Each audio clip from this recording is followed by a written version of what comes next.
Good afternoon, good morning. We are live. This stream is for the Players Council Fellowship of the Ring block World Championship Circuit Tournament.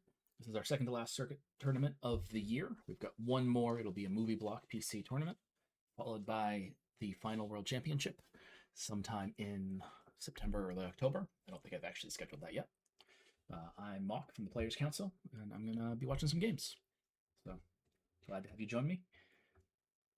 We're just going to be watching through as these games start up. We've currently got, 5, 8, 9, 10, 11, 12 players signed up for this event, so it looks like we're going to be looking at 4 rounds. I think that's how that breaks down. And we'll be here for, a couple of hours. It's 1 p.m. my time, and we're just about to start. I'm going to watch whatever game ends up being on top for my screen. And then as the rounds progress, we'll try to get matches that are between players we have not seen. See the largest number of decks. Of course, if the match we're watching ends before they're all finished, we'll jump into something else, try to get as much action as we can. I think it's only me here today, though there's a possibility we may be joined by Katuro or another member of the Players Council. Gonna have to see how that goes. We're going to be kicking off here as soon as the clock turns the hour. All right, we got a decent sized group today. Just going to wish everybody luck.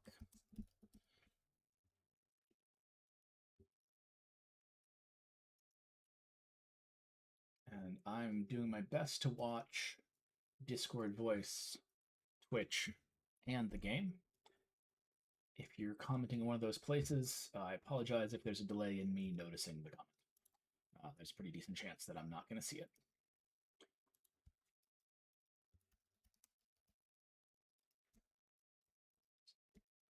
Oops. All right, so our players are locked in. There are 12 of them today. And the system is just going to be putting out our matchups in a moment.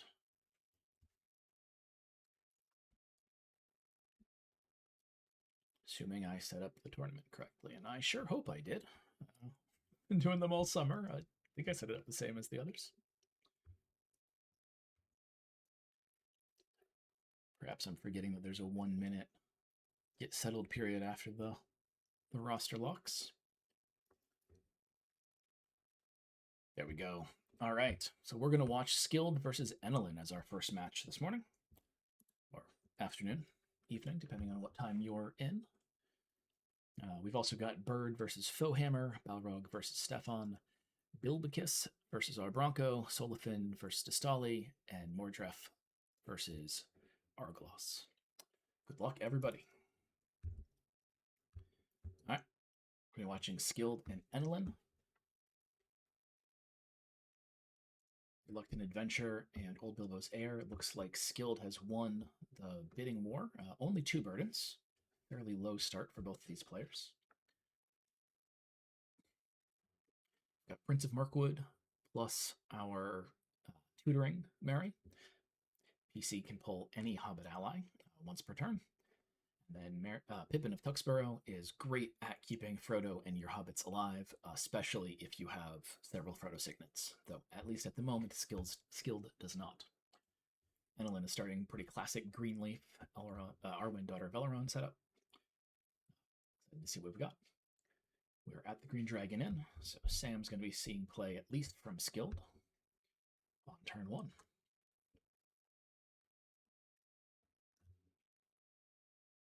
Let me make this bigger. I don't know if I can. Yeah. Mary is tutoring Bilbo from the deck, playing Bilbo, playing Sam. Looks like Sam was played from hand, not from the site. Sorting with Wizards and the Red Book, starting a card draw cycle. We've seen a lot of Hobbit Ally, kind of Hobbit Hospital, Bilbo Tales combination decks this season. I think this Mary in particular has really enabled that to be possible. It means you don't need to run nearly so many copies of your unique Hobbits. You're able to pull whichever one you need at a given time. I don't think it's been necessarily dominant, but it has been quite common. Gondor Bowman seeing play. And moving on to the Weather Hills. In K coming out, there are not 6 companions or 5 burdens. And with Prince of Market on the table, he's unlikely to be killing anybody here, but probably going to land a couple of wounds. Legolas could fight him twice, or you could use Pippin to keep any of the hobbits. No, not any of the hobbits, just Frodo, but Pippin's ability would allow you to keep Frodo healthy. I was miscounting here that there are only 2 Frodo signets, not 3.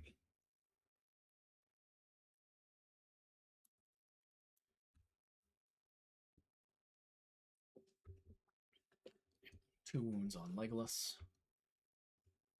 Annalyn is going to reconcile. There are 8 Twilight on the table. Clearly seeing some Nazgul here. Skilled probably not wanting to move on to the Fords of Bruin with so much Twilight. Stopping there. Got the Gaffer coming out for Annalyn. Quite possibly another Hobbit Fellowship. A bit more mixed here at the very least. Aragorn King in Exile is not one we see a lot of in PC, but I do really love this character. Last Alliance and Aragorn's Bow starting off quite strong. Bringing it to a 13 before he has any hand weapons. And we've got Site 6 ally here. The regroup phase can wound wound a minion. Tutoring Sam from their draw deck using the Green Dragon. And moving along, 20 Twilight on the field here at Site 2. Seeing some goblins coming out. The initial parts of a standard horde setup, but a troll's keyword could mean that this is more of a bruiser deck, either leaning heavily into the troll itself or into some of the larger, more beatdown minions. Orc Ambusher probably doesn't mean that this is a multicultural deck. The 1 cost tracker has been a staple ever since Basmelis unveiled it at a tournament not all that long ago. I say not all that long, it's like 3 years ago. Our Ambusher is leaving play from Legolas's Bow, and keyword is taking a single wound from Aragorn. 13 Twilight still on the field, could make double here dangerous. And Ellen may well also be willing to stop because he wants the Ford of Bruin, depending on what's in his hand. It's a very strong Site 3. And yes, he's going to make sure he sees his own.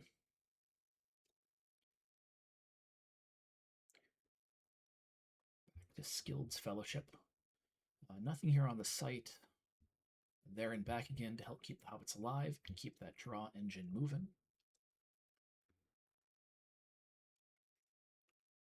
Curious to see what else is coming out here.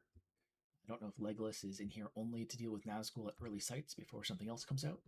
Clearly with that Gondor Bowman, we're going to see Aragorn or Boromir at some point this game, most likely.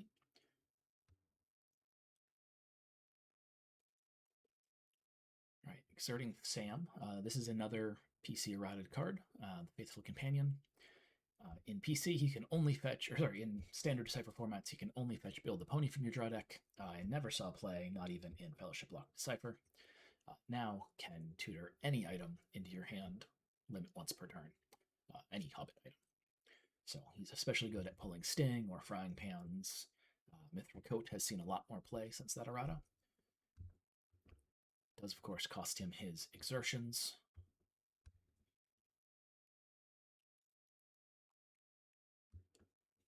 Building up our Hobbit allies a little bit here. A party guest is going to let Bilbo exert at least once a turn. Consorting with wizards is going to keep him quite safe from most wounding effects. All right, yep, moving on to the Fords of Bruin. Only 5 Twilight on the field, but that is enough, depending on the Nazgul here, for 2 of them. Starting with Nelia, which takes the full 5 from Fords of Bruin. There is 5 left, several options here. The Nelia, we might be looking at Twilight in general, or we might just be setting up with just him. Nelia will be Fierce and Damage +1 because of the 2 burdens on Frodo. It's one of the earlier triggers for burden cards. And the Nazgul Sword is going to bring him up to a Strength 14. Would need 1 more burden for that Nazgul Sword to give him an additional damage +1. Though, drawn to its power, does mean that if the Nazgul kills a companion in a skirmish, which looks quite likely here, unless there's a pair of stealths, or unless he's willing to have. Oh, no. Between Pippin and Frodo, Frodo could absorb both rounds of this. Frodo would be exhausted, Pippin would have 2 wounds, leaving him not the best situation, but certainly is a survivable event.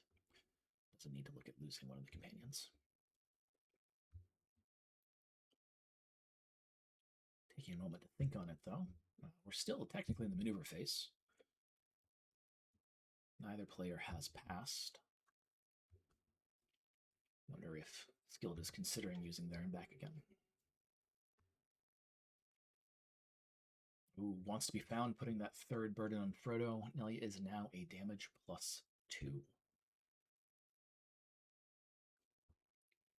It's going to be a lot more threatening if he plans to have Frodo use Pippin to tank here.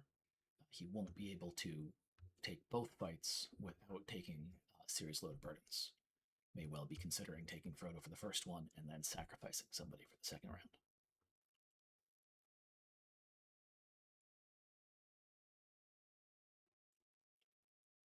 Yep. Unless there's a stealth here, this is goodbye to Mary. One more burden from Drawn to its Power. Strong start here at Site 3 from Enelin. Don't think there's any chance here that Skilled is going to walk on. Going to reconcile and switch back over to Enelin's Friendship.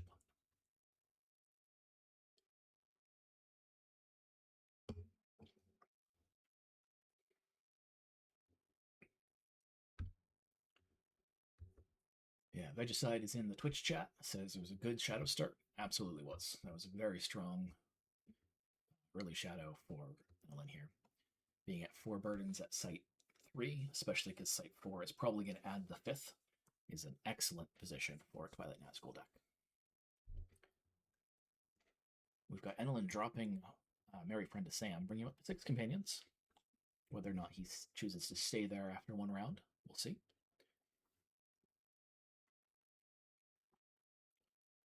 Moving on with only 7 Twilight on the field. Skilled is running Moria, so this could easily mean that he's just going to play some of his setup cards, get himself into better positions for Site 4 and 5 when he stops roaming.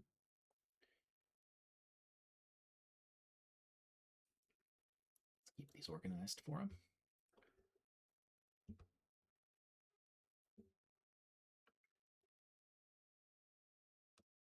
Yep, and that was it. No minions played. He could have used They Are Coming if he wanted to cycle his hand a little bit to try to get something out of the discard pile, though he may not have had anything that was playable. He did not.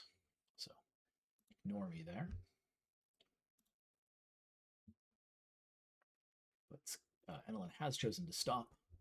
I'm going to guess it's because he wants his Site 4 to add that 5th burden. He's not in any kind of position right now where he needed to stop. He was quite well set up to be able to walk on to Site 4.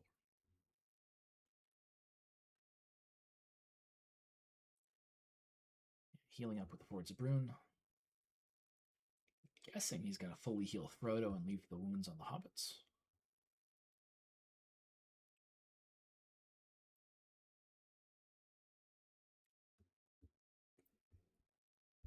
Frodo against these Nazgul is going to have a much better chance, especially now with the Mithril Coat, to be able to tank a lot of wounds. Anyone who is Strength 11 or lower, so your Unkayas and your Nelias without swords, are all going to be able to deal a single wound to him, and Pippin still has 2 wounds on the field to be able to make him hard to overwhelm. Getting rid of Drawn to its Power using Bilbo's effect, discarding Gondor Bowman. Moving on and adding that 5th burden. And K here could start being really devastating. Even if it won't do a whole lot to Frodo in the short term, can easily take out Legolas or Pippin. We've got Nelia again, not in Kea. Nelia is going to be Fierce and damage +1. Quite possibly a 12, Fierce damage +2. That Fell Voice's Call is going to tutor the Nazgul Sword. Blade Tip on the field does make it less desirable to have Frodo tanking these fights. Frodo could get away with only 2 wounds, assuming Pippin was used. A Blade Tip would add an additional burden every single turn. We know we don't have Son of Hamfest in this deck because Faithful Companion is the same in play. I suppose there could be a Son of Tempest in the deck, but certainly not when we're going to see this game. Which means that there may be very little burning removal here, and he needs to be very cautious about what he's putting out there. That said, nobody else on the field can survive even one round against this Nelia, thanks to the Nazgul Sword.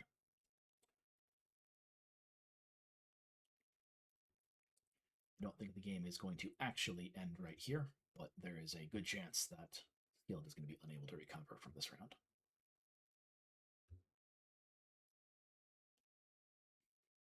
Clearly taking a good think to decide what he wants to do.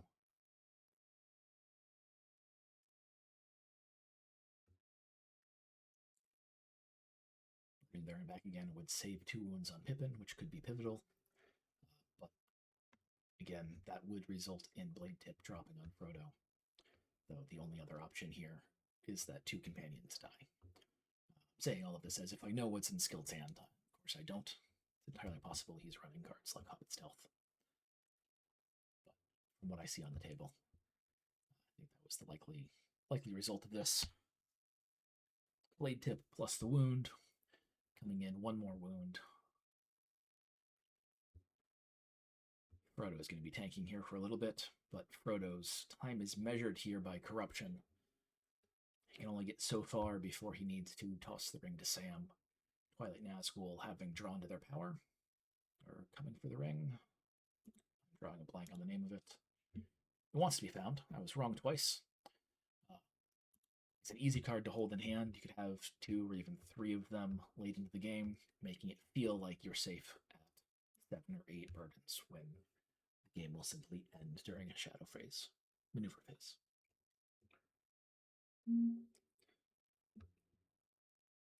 Yeah. Enelin feeling fine here, fully healthy, leaving site 3. Plays no cards, keeps the Twilight low. It's moving into Moria terrain here. Skilled is no longer roaming. 8 Twilight with 2 armories, and they are coming.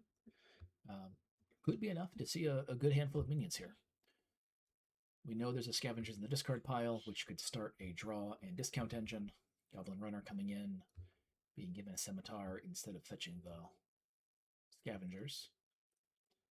Start some card draw, and start recovering that shadow. Second Runner, second Scimitar, that one played from hand. Swarms hitting play. 7 Twilights still left to spend. Not using it. Perhaps just using some card draw to get things down. Both of the runners dying by arrow.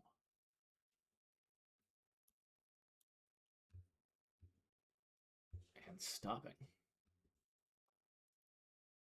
Gotta think that Enelin is not really worried about trying to win with the Fellowship at this point in time. Moving around handily. Skill plays another Consorting with Wizards to keep his card draw going. Bilbo being a primary condition remover is very strong, but it does only work against conditions in the support area. He's not going to be able to get rid of that Blade Tip without something else. Aragorn hitting play, however, could mean we see something like a... oh my goodness, why can't I remember the name of cards? King's Foil. What's it called in the card game? Yeah. Nobody helping me in chat. That's all right. It's going to be one of those days, it seems like, but we are moving on. Toldea coming into play is going to be able to assign himself. I think he's taking out Sam and then probably Pippin. 9 Twilight left. We are at site 5, but with Toldea already down, we're not going to see a Balrog. Could see a second Nazgul here, though. Nolan's taking a moment to think. Probably has a couple of different options, deciding between them. Witch King Lord of Agmar coming down. And Fell Voicing. Gotta think it's that Nazgul Sword again. Guessing it's going to go on the Witch King. Bring him up to an 18. Makes it so that even Frodo can't tank him with Pippin's ability in play. And damage +1 is going to certainly make things a bit more difficult for assigning him. Legolas can't take a skirmish. Aragorn could. Strength 10. He's not going to be overwhelmed, and he can survive 2 wounds. But certainly not going to leave him in the state he would like to be. Though he has armor, so it won't be 2 wounds per skirmish. It'll be 2 wounds total if he chooses to take those fights. It's probably the best call here.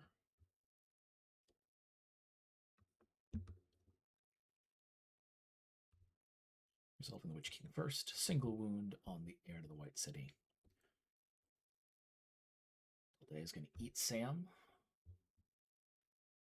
And he's going after Pippin next.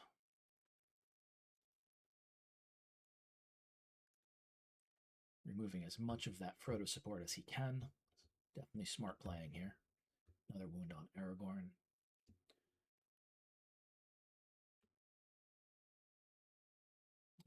Taking a pause. Is there a stealth to be seen?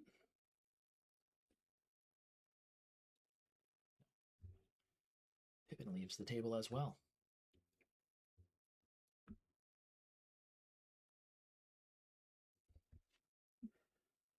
Annalyn reconciles their hand. Skilled does in turn. Annalyn with quite a wide fellowship here. Nothing terribly tall, but 6 companions. A little bit of support. 3 standard archery now is going to be very strong against Moria, assuming that this continues to be as swarmy as it has started. Moving on to the Bridge of Khazad-dûm. This should be a big site for Skilled. He's not been playing a whole lot, so likely has quite a bit of a hand built up. Unlikely with Aragorn's bow in play. 3 standard archery, Legolas Greenleaf. Probably not going to be overwhelmed here. Could be a position where it makes it for sure a shadow victory.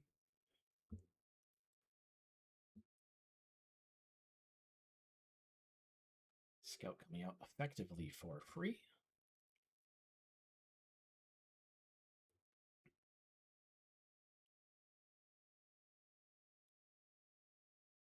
Skilled taking his time, counting his cards, checking his discard pile, who knows.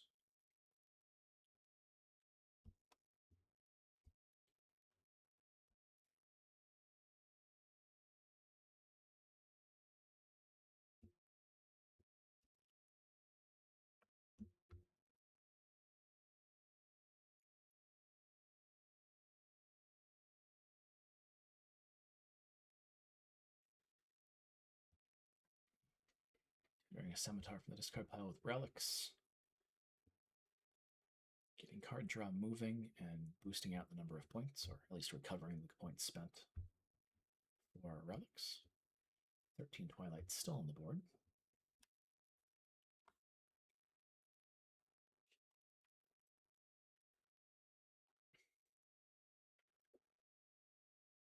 The time he's taking makes me think he's got some real good options, but he's got just enough to figure out the Twilight. He has to get it exactly right. That is entirely conjecture. Balrog, Flame of Udun coming out. So there will be an archery phase. The rare Balrog does not prevent that. He can exert the rare Balrog some number of times to play additional orcs from his discard pile. If he exerts him more than once, he will be in range for Aragorn's bow to finish him off. So he needs to be cautious about that, unless he would rather see an exhausted Aragorn than a fighting Balrog.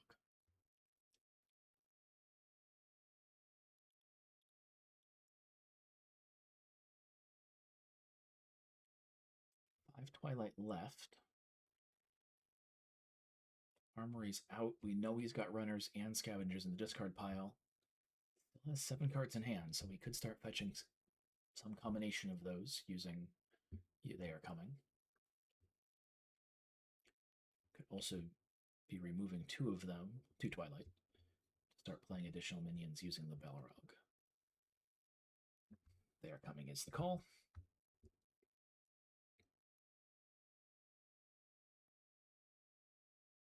Flaming Brand, Gondor Bowman, and a Cave Troll. Runner coming out, boosting the number of Twilight in play. 2 of them spent to get a Scimitar, but those are coming right back. Drawing cards, we're up to 6 Twilight. 5 cards left in hand. He could do that again if he's got other cards to play, or if he wants to use the Balrog's ability. Certainly doesn't look like he's going to end up with more minions than companions here. But if he can keep his minions strong enough and start stacking on the goblin swarms, I was not expecting a cave troll, especially after seeing one discarded, but here we are. Two very, very big minions, damage +1 and fierce. Was that Secret Sentinels to get rid of one of the armories?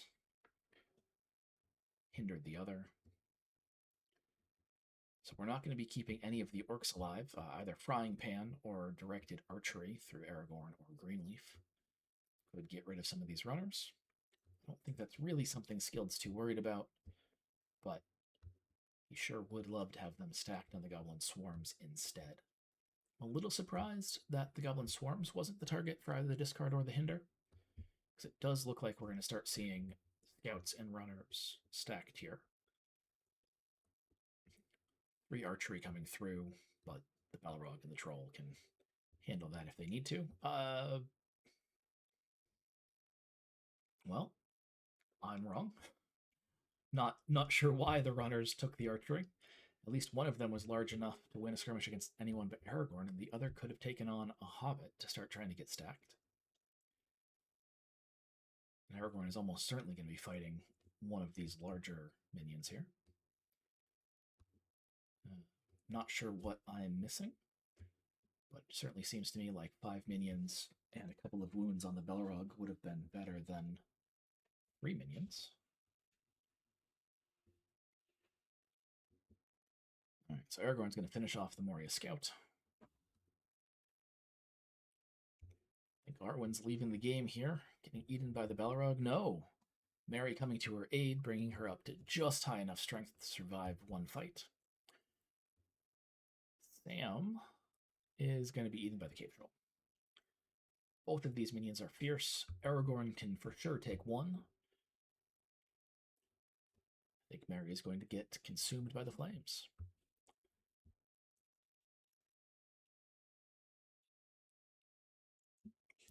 The cave troll in play, probably not doubling through to site 6, as common as that often is a play here. You know, Balrog gets discarded when you leave underground sites. But Enlin's certainly ending site 5 worse off than he started. Down 2 companions, Arwen's exhausted, Aragorn's hurting. He's definitely seen better days. Still, probably not his concern here. He needs to finish off the Shadow game. Frodo's sitting at 7 burdens. It's within, instant game end range, depending on what Enlin's got in his hand. Only 3 companions here. We'll keep the Twilight quite low. It might be harder for him to be playing too much here. 6 Twilight. But it's enough for a Blade Tip and Ankea, who can finish off Aragorn during the maneuver phase. That's a hard play. He's not large enough to be able to overwhelm Frodo, so he won't be in danger of killing anybody or putting a second Blade Tip down. They are 1 per bearer. But removing Aragorn from the table right at the Sanctuary has got to hurt.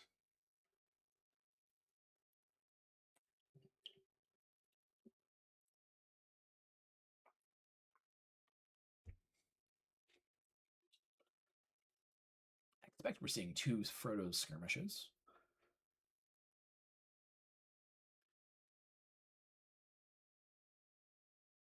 Oh, no, we're seeing no skirmishes.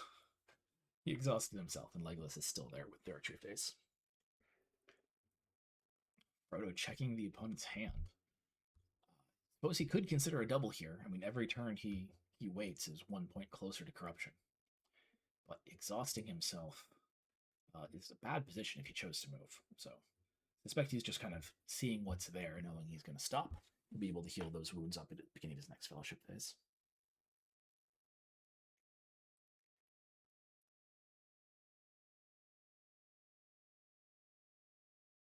Enlin reconciles, and Skild reconciles in turn. Aragorn King Exile is going to heal up Arwen. Leaves her around to survive another round. Gandalf, Friend of the Shirefolk, coming out. No dwarf in play, but we've got a hobbit, an elf, and a man. come out at strength 9. Covering from the Lost Armory.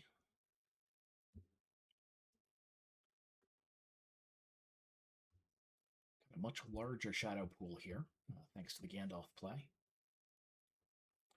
Can't swarm at this site 6. Karas Goldhorn prevents that, but it doesn't mean that he can't get a number of larger minions out in the hopes of stacking some of them.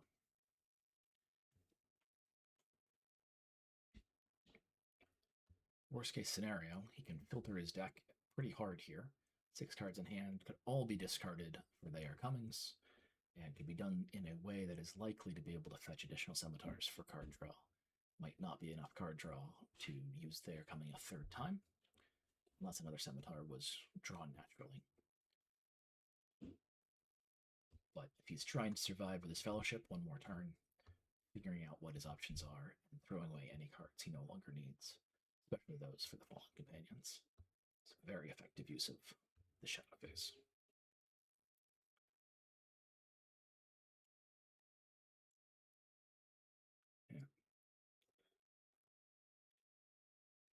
Discarding some cards that are not going to be used, seems.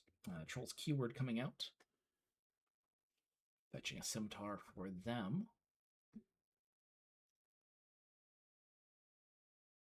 Troll is strong enough to win a fight against anyone but Aragorn. With 3 wounds, can help distribute some of this archery around. Don't know if it's being played with the thought that the Cave Troll might come back down, or if it's just a bulkier minion here.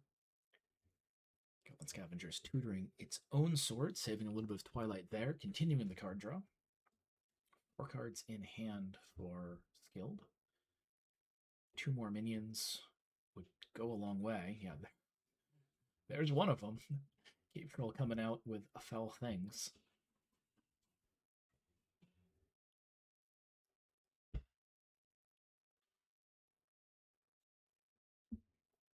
Two Twilight left. All right. It's at least going to force everybody to skirmish, unless he chooses to use Aragorn's bow or Legolas to try to whittle down some of this. Though, if Skilled is determined and is willing to discard the armories, that won't be an option. 4 arrows coming through. Gonna guess 2 go on the Ambusher. Yeah. 2 on the Cave Troll. Or is he going to start killing off minions again? The Keyword is an option as well here. Aragorn's the only one who can beat him on the table and is not damage +1.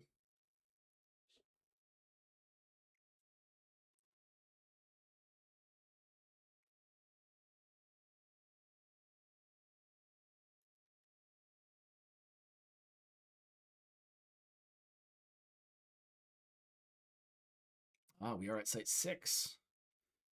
Caligan is able to skirmish. He will not survive the troll, but he does prevent an extra companion from needing to fight here. Keyword versus Arwen will deal 1 wound and stack on Goblin Swarms. Site 6 is later than you really want to see that stacking starts, but later is better than never.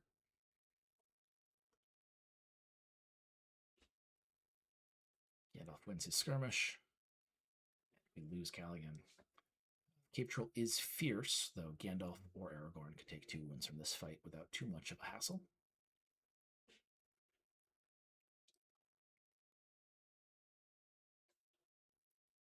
You've got to think that that's a reconcile. It is.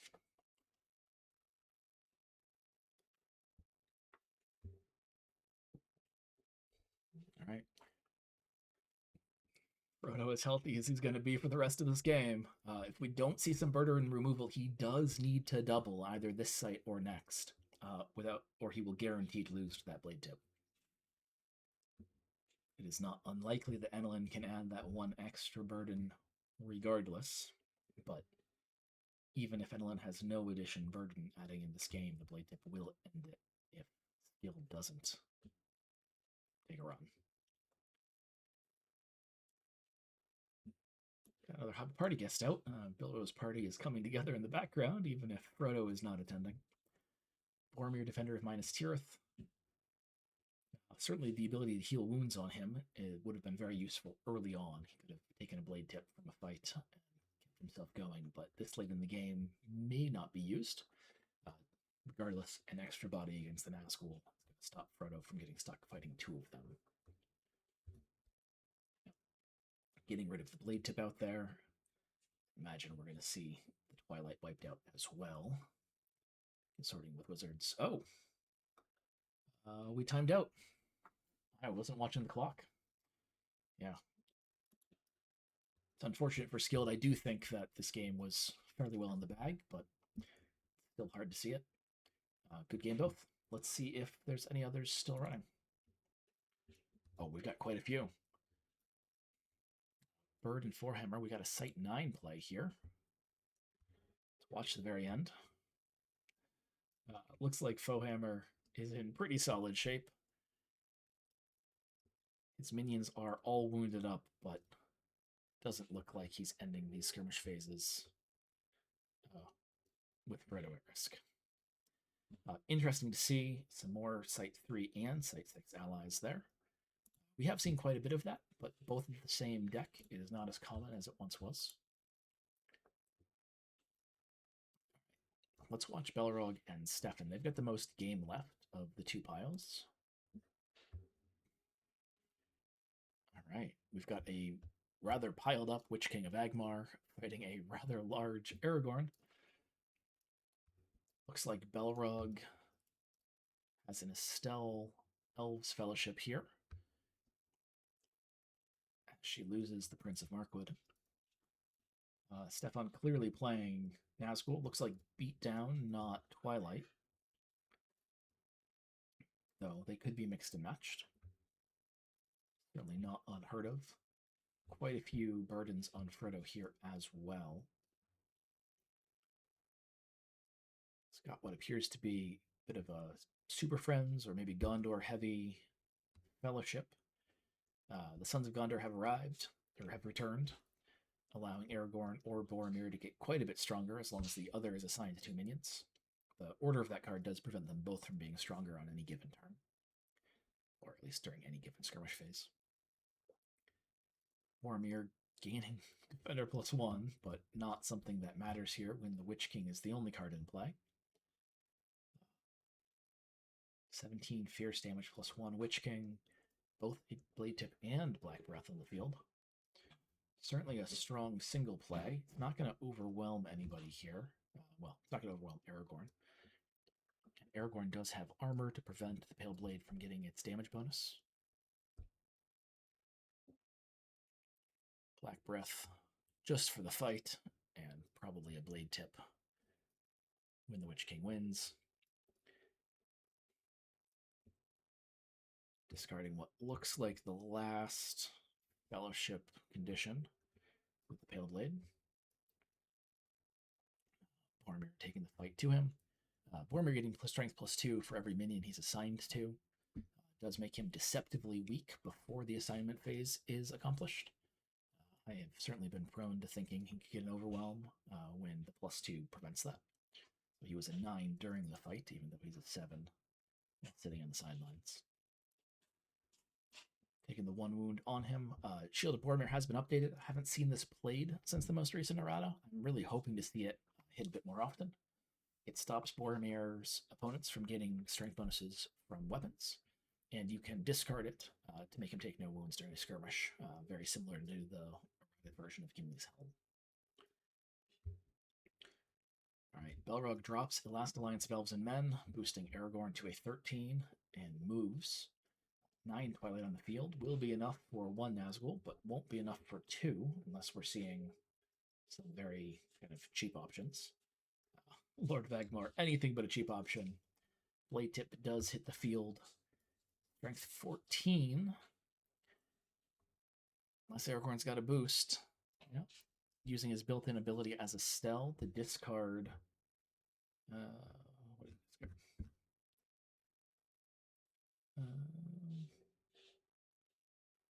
Discard a copy of Elrond, who is not in play, so that is potentially a hard thing to lose, though this late in the game, unlikely to matter. Belrog only 1 card left in her deck. reconciling, and presumably thinks she can stop Stefan from doubling to 9. She'll have 6 total cards to do it with, but we do see she's using Nazgul, and if they are big enough, they could do just that. Discarding Aragorn to heal Aragorn, but Black Breath preventing the heal, still allowing the card cycling. Dropping a Black Breath. 9 Twilight, 5 cards in hand, and passing the rest of the turn. Being asked by Bill if I'm recording. Oops, Twitch. Get to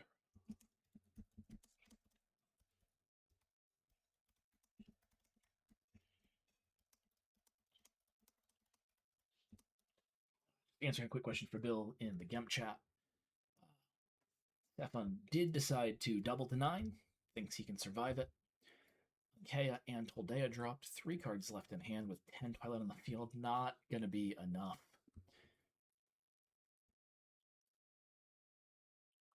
Both of these minions going on Boromir to let him make his Sight 9 last stand. Though perhaps not this skirmish phase. Some skirmish events going back and forth.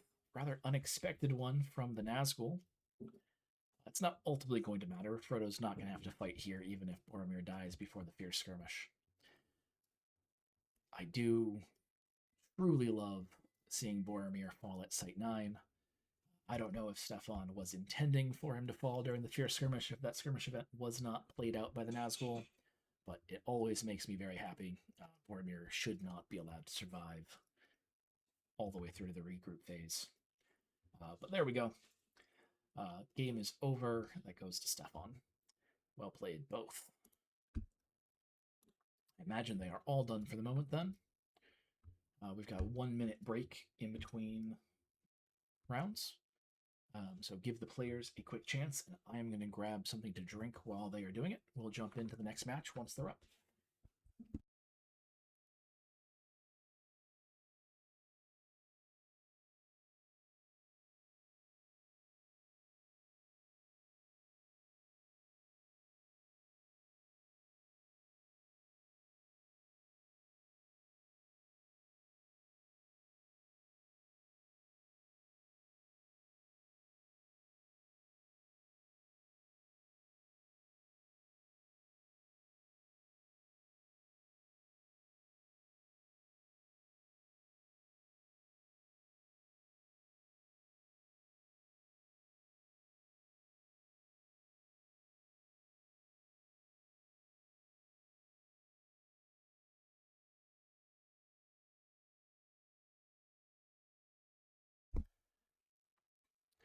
All right, I am back. It looks like our next round is back up. Skilled and Bird are our top match here. We have already watched Skilled, though, so let's jump down, check out Bilbicus and Distali. Bilbicos. I'm not sure how to pronounce this name. Distali won the... Nope. Bilbicus won the bid with 4. Both here starting with very similar looking... I'm not sure who won the bid at the moment. They both bid 4. They both played Hobbit of Some Intelligence. They have a horticulturalist and different Sams. Bilbicus is going to be able to remove additional burdens. Distali is going to be able to tutor his Hobbit equipment. Both playing Old Bilbo's Hair, so I expect to see Hobbit allies heavily featured on both sides here. All right, Distali won the coin flip between the two. Sorry, I could have figured that out from chat, but I was still getting myself resettled. Bilbo has been tutored. Aragorn is being played using the Prancing Pony, who in turn is going to play Legolas, Prince of Mirkwood. And Arwen, Lady Udemo. So we're going to be seeing Sight 3 allies as well as some Hobbit allies here. Hobbit allies may just be Bilbo, with the intention to sacrifice Merry quite early. Unclear on that. Unkea, the Witch King, and the Teo all coming down, along with Harry Goatleaf, who has caused them to be a little bit cheaper, though that was not needed for this particular site. We are at the Weather Hills, so they were cheaper still. 4 Twilight left to boost Teo. And Nkea is going to kill, I assume, Arwen, but Sam is a valid target here.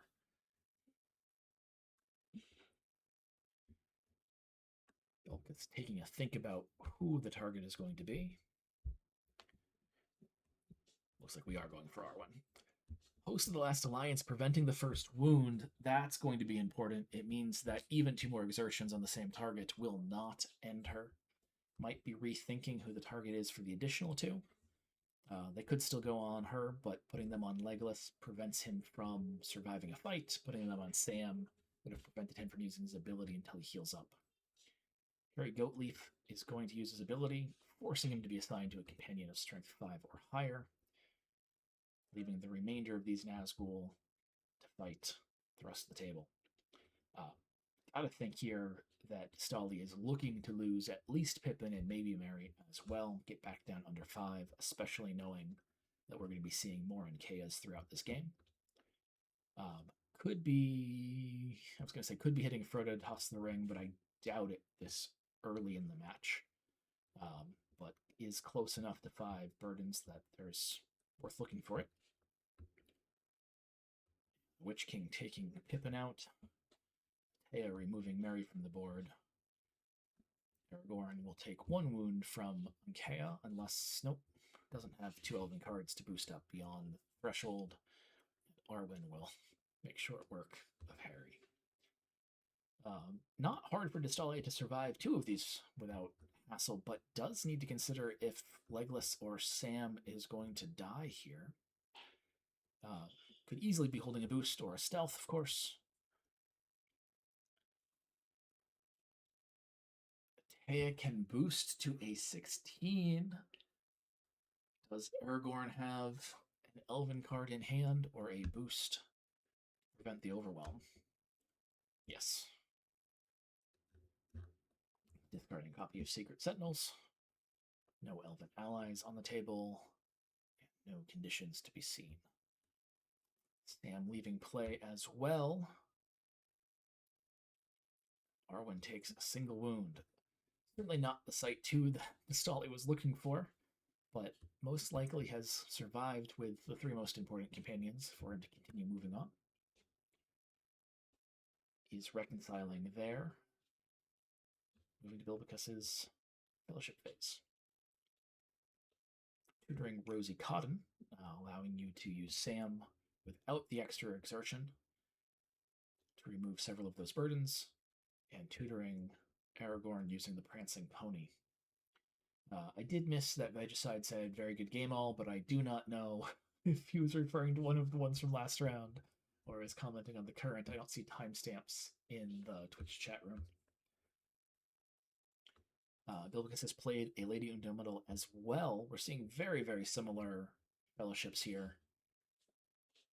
Aragorn's bow, the White Council coming out, which will allow quite a bit of healing for Aragorn's Signet Companions, as well as Gandalf's Signet Companions, as well as Gandalf if he enters play, as well as our first Sight 3 ally, making Arwen that much more dangerous. Also a good... Just not like commenting about the Basmelisk start. It is a very strong play that we've been seeing quite a bit in these tournaments, though Basmelisk did not join us today. All right, a Cerulean Flock coming out. So if you can spot 2 wounded companions, you can take a weather card into hand from the draw deck or discard pile. Has played a Wizard Storm, so moving from the site will cause lots of exertions, though I don't think that a double is... Well, the double could have been quite likely without that. Cantea is not going to be much of a threat here. The Tower Assassin may well take out Rosie, but could also kill off Golradier. I don't know how to pronounce a lot of these elves' names. Interested to see which one Stolly goes for during the maneuver phase. 5 Twilight still on the field, though, unused. I'm not sure if Stolly didn't have enough in hand.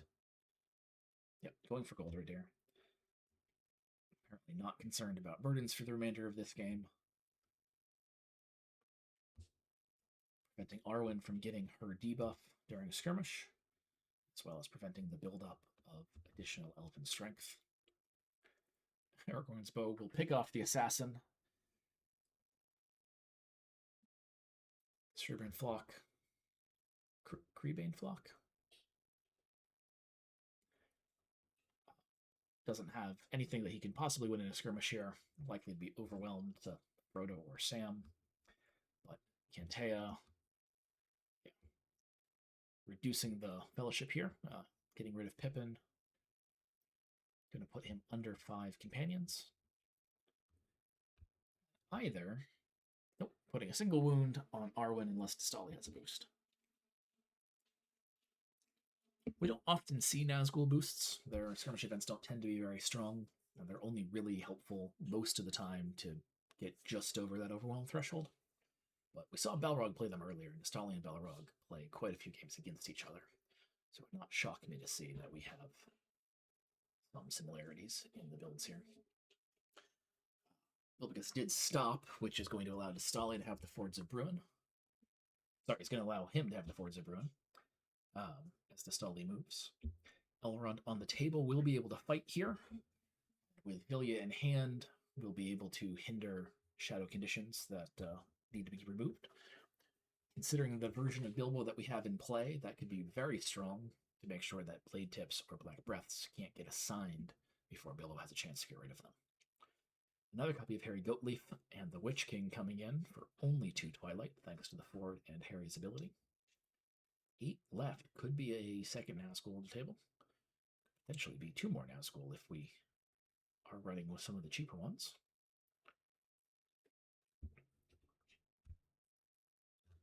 Bilbicus taking a moment to consider the options. Best Malice is watching in the Twitch chat. Heard me say that he wasn't participating in today's event, but is here. Lovely to have you, Bess.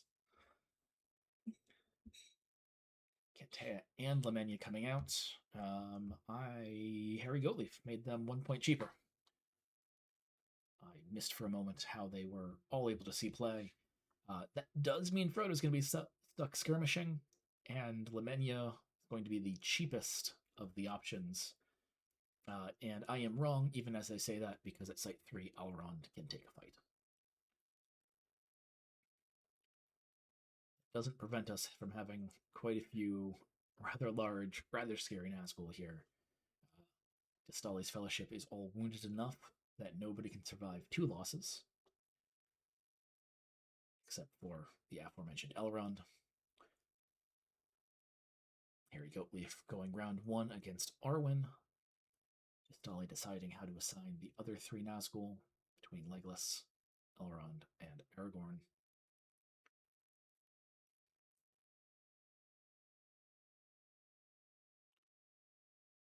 Curious if there's some kind of skirmish events that are going to be coming through here. Elrond could take Cantea pretty handily, but I don't see, without an event, how we don't lose Legolas here. And it looks like we definitely are going to lose Legolas here. Not even trying to pretend like he might survive. Aragorn beating Lamenia, the only not fierce Nazgul. Arwen beating Harry Goatleaf. Elrond taking 2 wounds against Cantea. Probably going to do it again. The Witch King likely going against Aragorn.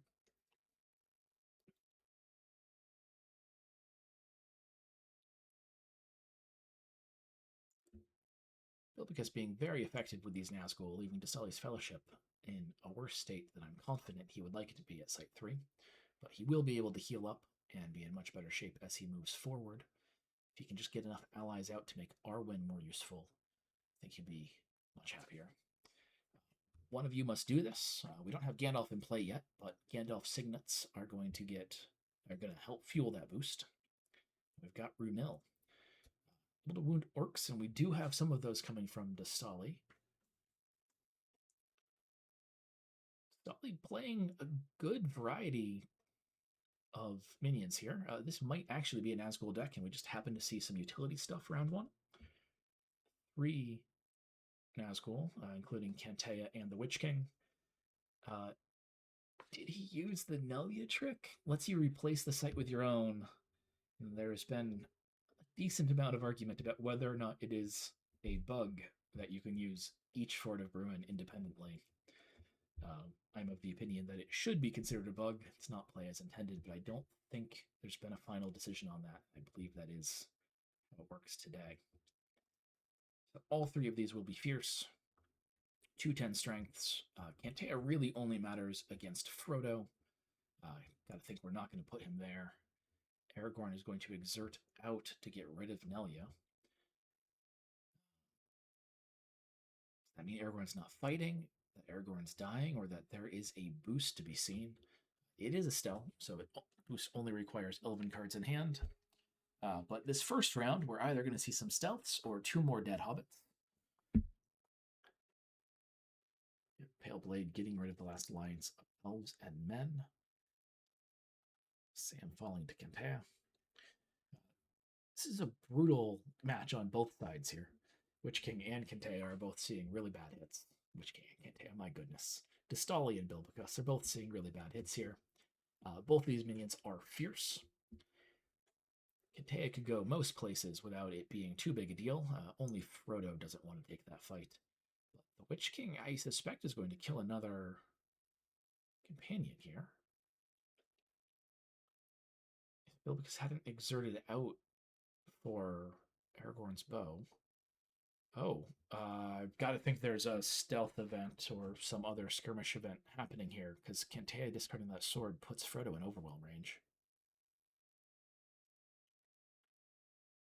Is that planned or is that a miss? Bilbicus says not thinking straight, and that is the end of this game here at Site 3. Should give us lots of time to go catch something else in play. All right, we've seen Skilled and Enelin. We watched a little bit of Balrog. It's not the very tail of a Foehammer game, but let's jump into this one.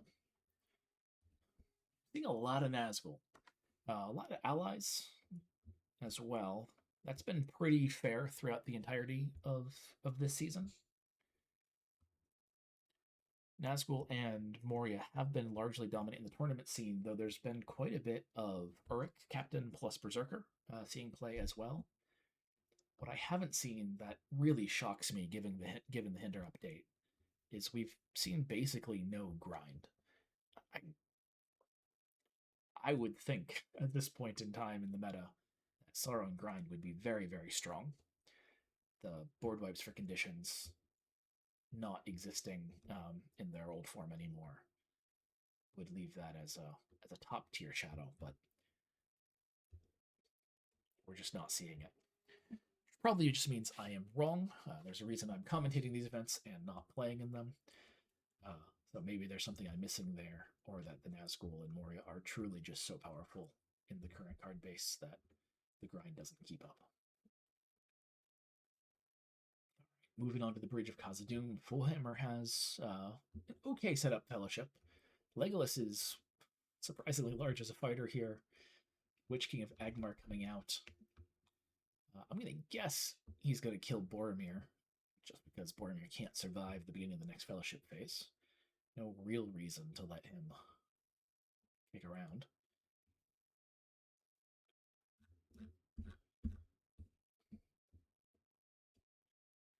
A fierce skirmish, he's going to overwhelm anybody as the table is. That stays true. I think Arwen's probably the best bet, given what we're seeing. Still using their ability. Going to take a Black Breath and probably a Blade Tip once they lose the skirmish, but they will not be overwhelmed here at the Bridge of Khazad-dûm.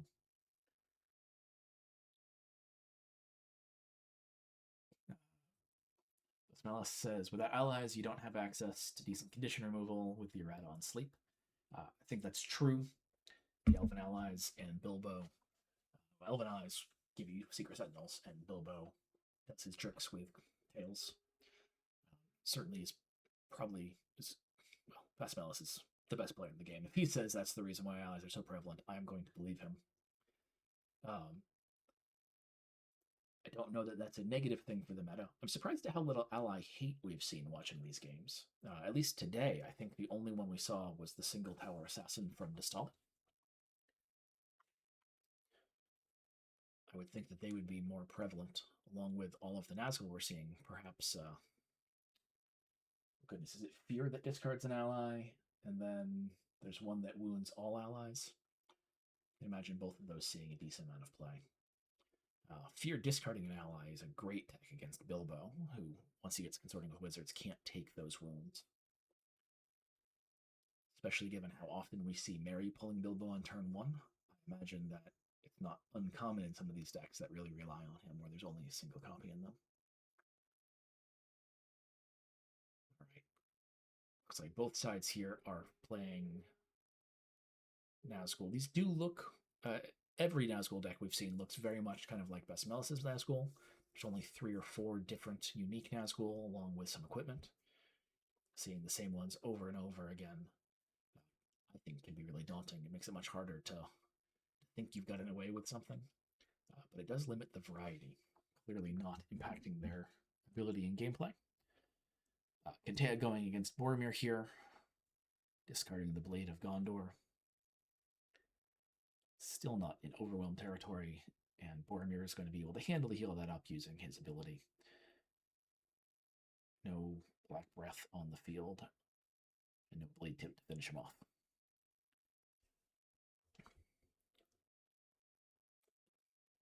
Except I apparently don't remember what Mortal Blade does. Discard transfer Blade Tip from your support, or discard pile to a companion skirmishing. Excellent use of that. Certainly part of the ability I had forgotten. The last several years, Mortal Blades have really not been part of the meta. I fully lost track that that was even a thing that they could do.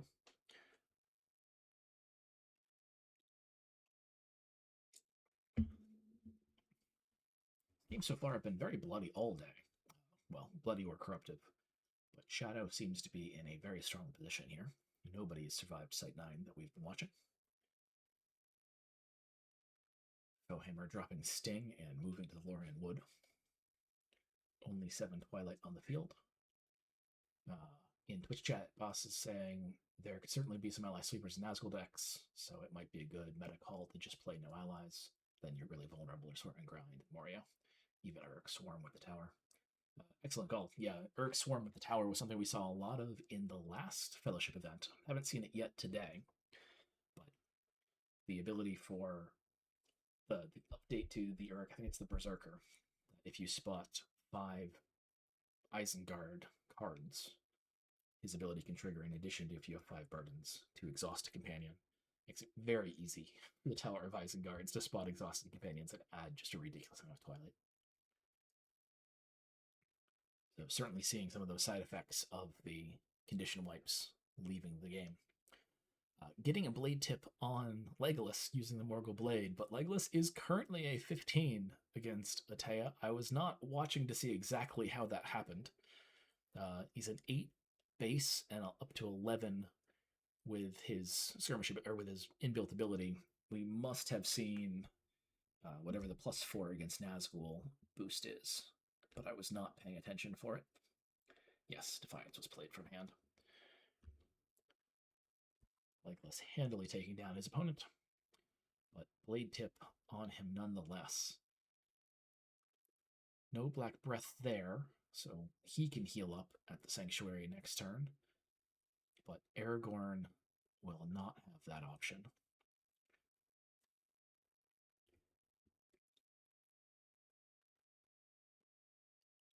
Even without Aragorn next turn, I would imagine this is a stop given the state of the elves and Frodo, but yes, Philhammer is reconciling.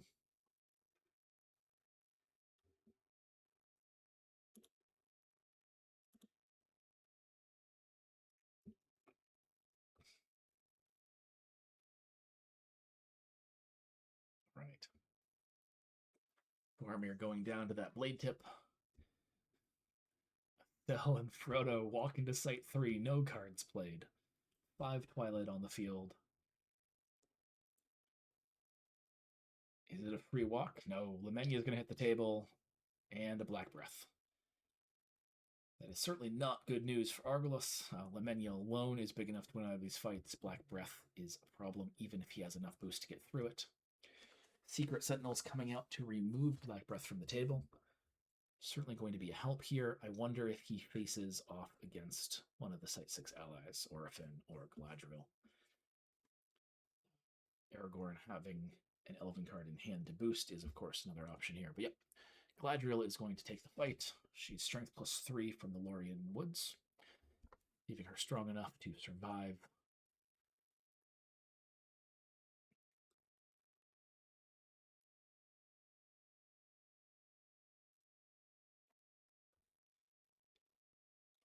This is wounding her, okay?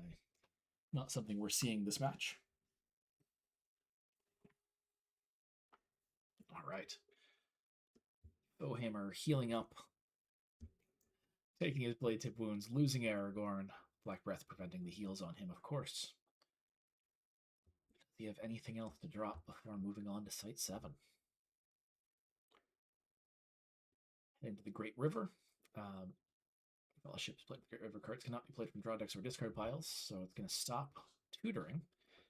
That is meaningful in PC against Nazgul. They can't use Fell Voices to pull all of their equipment.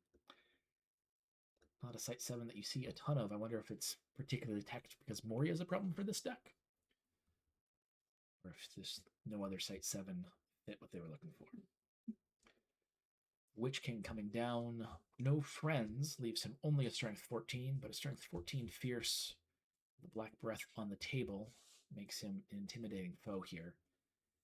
Fighting Legless, and less Legless can win this skirmish. Will mean that Legless dies at the beginning of the next turn.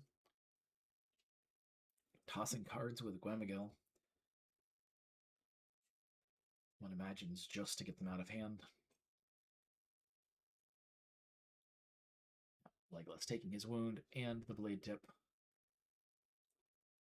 Witch King is fierce, presumably Legless again here. He's going to be killed at the beginning of the turn anyway.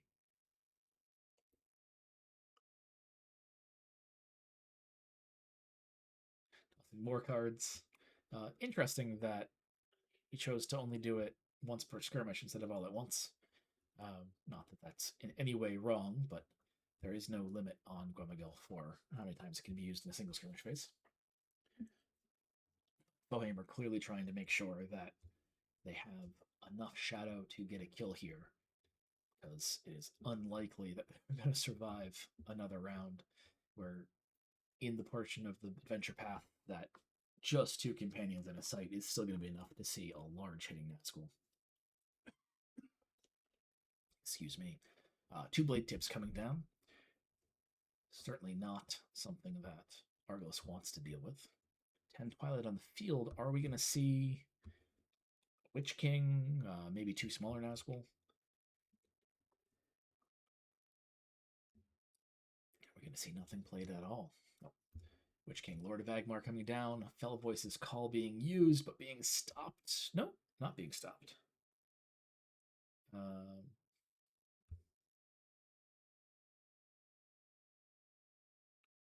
Why wasn't it stopped? Please. That might be a bug. Played Pale Blade from the discard pile. Cards may not be played from draw decks or discard piles. I think that's a bug. I'll mention it to Ket after the game, or after the tournament. I'm not gonna try to get it all typed up now, but I will make a note. If anybody can tell me why it isn't a bug and I've missed something, that would also be appreciated. Rep 2. First.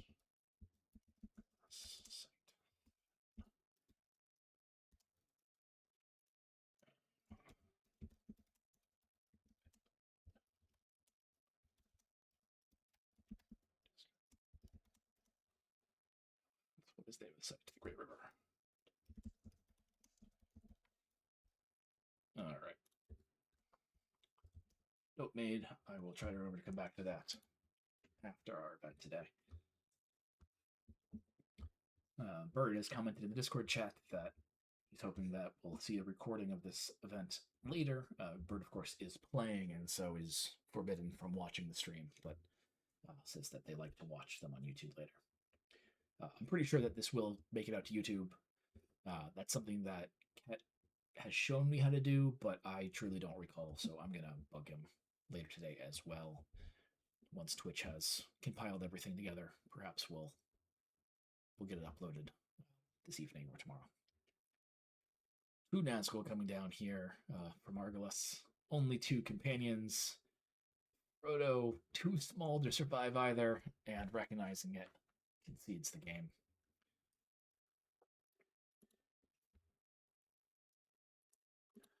Foheimer wishing a good game to their opponent.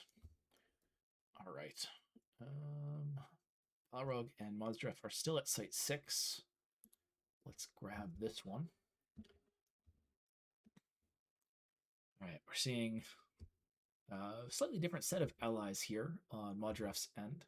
We've got some Gandalf allies in play. Albert Drury being very effective against both Isengard and Moria for condition removal. Barlaman to grab a spell when needed, along with some Site 3 elves and Bounder.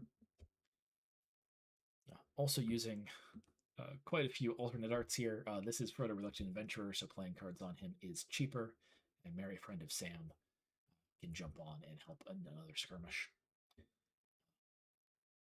I always like the look of alt arts, but I get rather confused when I see them played. I don't recognize the cards yet. Haven't seen them played often enough, I suppose. Balrog healing up, looking pretty good here.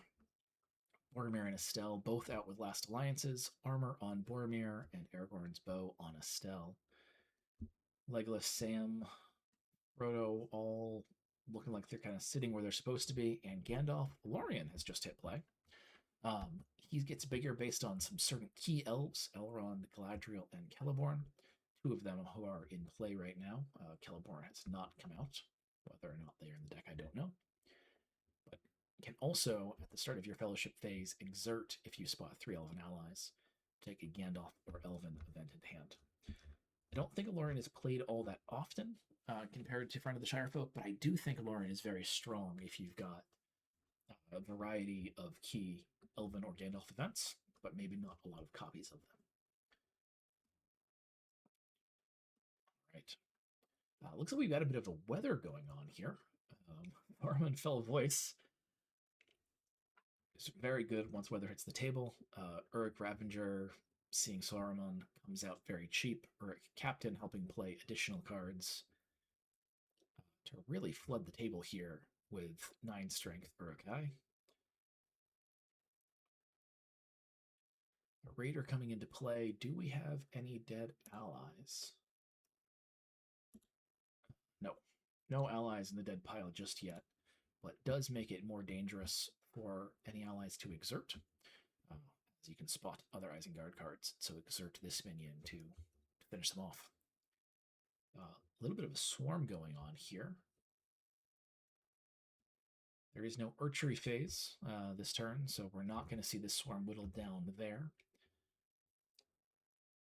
Captain being put to good use, no longer limited to only exerting themselves, allowing for quite a large play going on.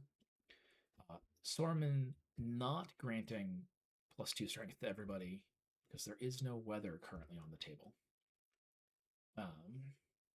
But large swarm nonetheless. Got 7, 1, 2, 3, 4.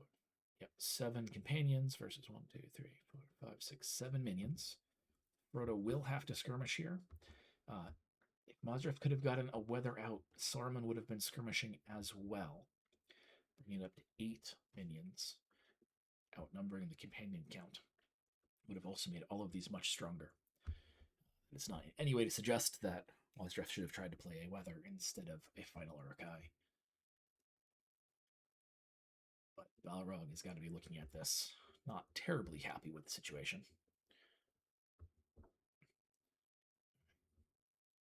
Starting with Boromir, who will handily take out his opponent.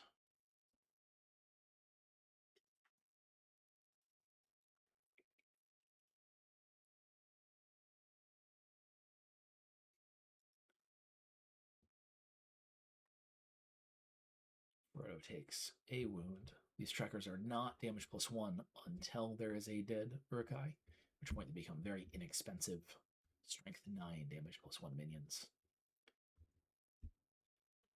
Aragorn's initial matchup was stronger than him, but killing off a few of these minions as the fights have gone on allowed the Urk Lieutenant, or not allowed, reduced the Urk Lieutenant's bonus, allowing Aragorn to take the fight, leaving 3 Urkai and Saruman on the field.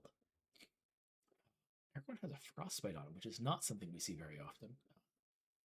Whenever there's additional weather cards played, more Twilight comes out.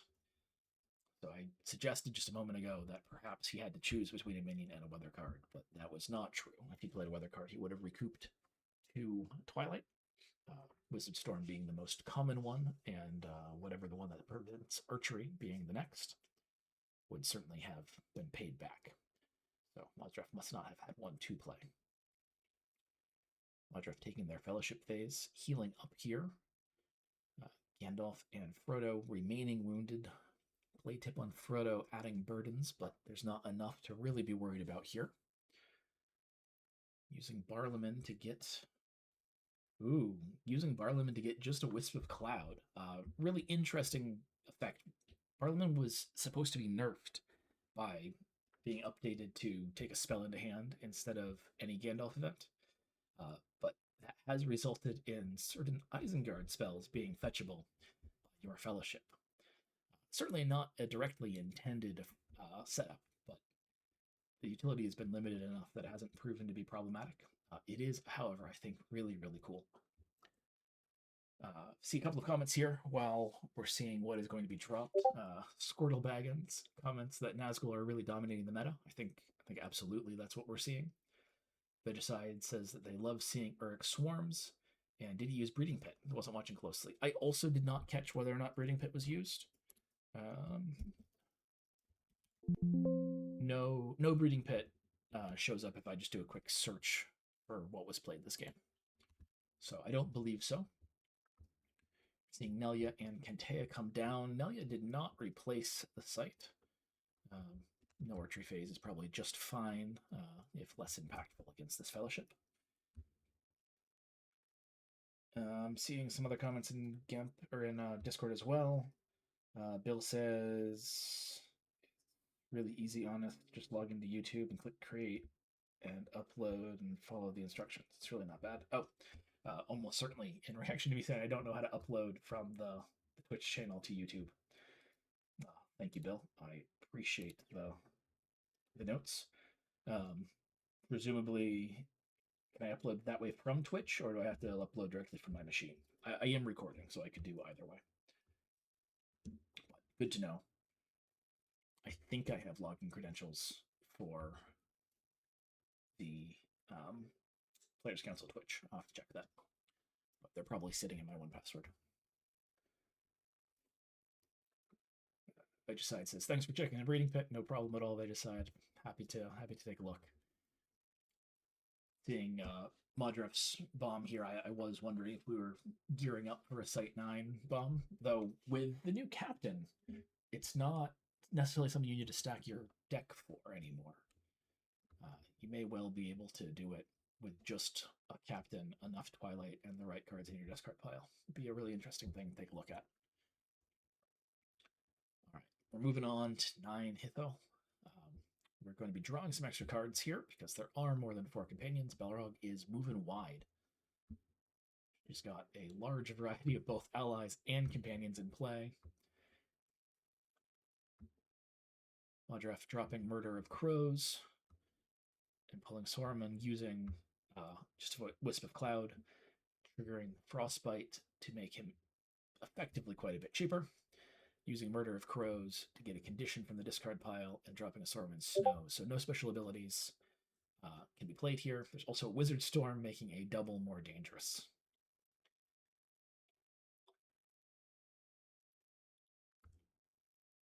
Fell Voice on the Wind is going to let Saruman, or is letting Saruman, continue to play those conditions very inexpensively, and most likely by getting actually increasing the number of Twilight in the field thanks to the Frostbite. 3 Frostbites, so absolutely increasing the play. Dropping another one. Modref doesn't have a lot of cards left in deck. But based on what he's going for, all he really needs is the ability to get a Saruman and a Captain out, and he can just flood the field. Potentially looking very strong at Site 9 if he can survive long enough to play his Shadow against the Balrog there. Alright. We're discarding Wizard Storm using Secret Sentinels, suggesting the Balrog is hoping to make a double here.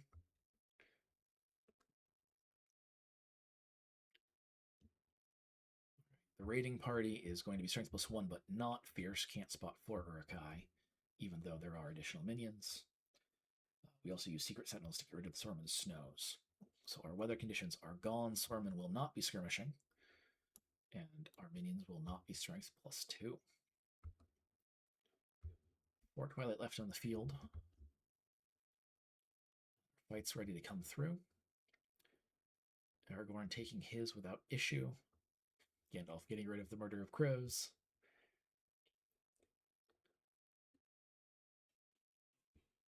Boromir getting a boost from our Site 3 friends. And Arwen inflicting a couple of wounds. Not able to pull the Overwhelm off, but getting finished off during the regroup phase.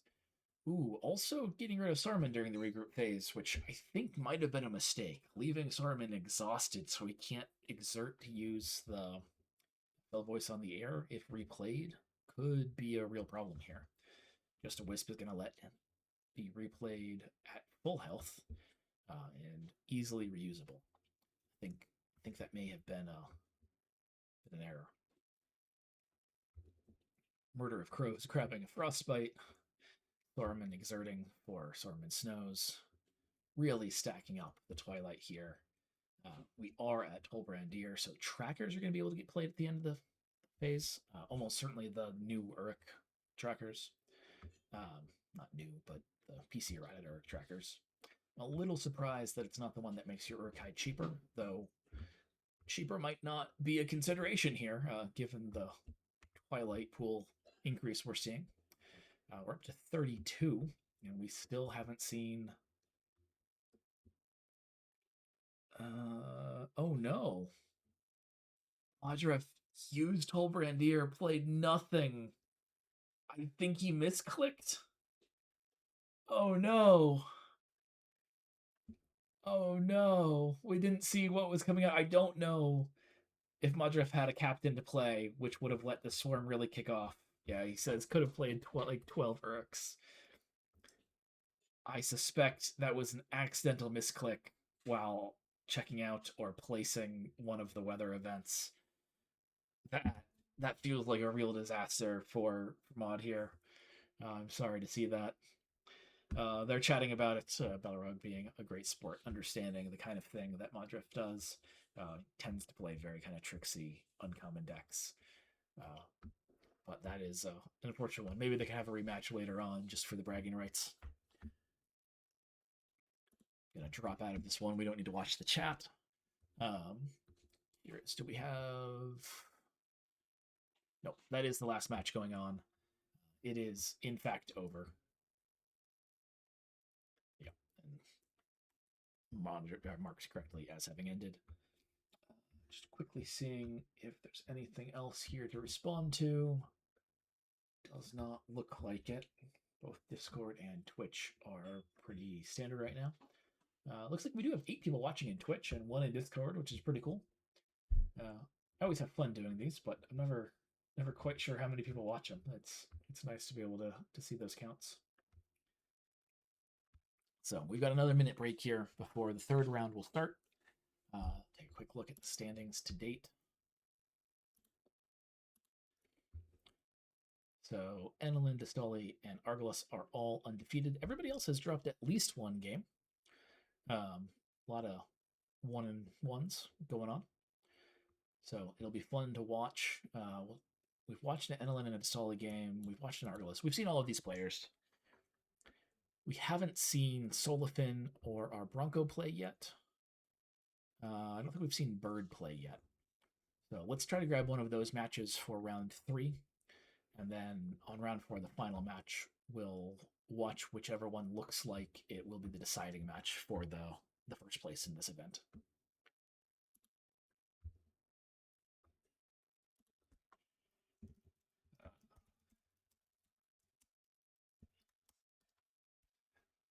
Madref in Discord is commenting about how Gemp defeated him today. Really unfortunate.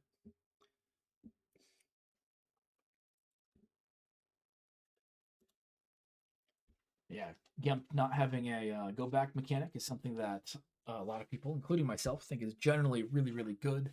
But also not having an easy way of saying certain things need a confirmation is a problem. Madref was playing the weather conditions on site 9, and I'm guessing simply double clicked. That was not what they were looking for, and really unfortunate. But all right, so our games are back up. If we had some drops, we've only got 4 tables right now. Yes, we've had 3 people drop, it seems. Somebody get a buy. Yep. So Bird got a buy. And we haven't seen Solithin play yet, I don't think. Is that right? All right, let's watch this game. We've seen Bilbicus go before. Bilbicus has kind of the Basmala start. Boss, I'm sorry. I know I'm pronouncing your name wrong. If you're still there, I do apologize. But something that he's been playing, I want to say since the last World Championship. It's been very effective. Seeing an Orc Ambusher come out with You Bring Great Evil here.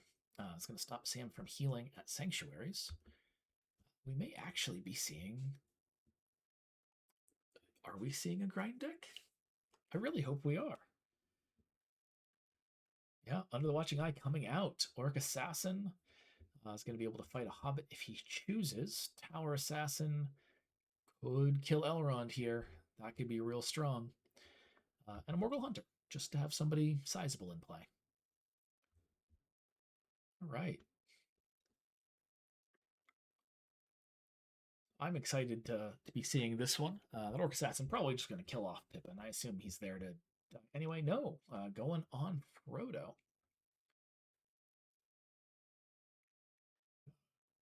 No, it wasn't for me or anything, but big thank you to Solifan here. I'm really excited to see Grind played. I've been wondering why it wasn't in the meta quite as much. It was there last year before the wipes had happened, so I'm thrilled to see it on the table and excited to watch how it plays.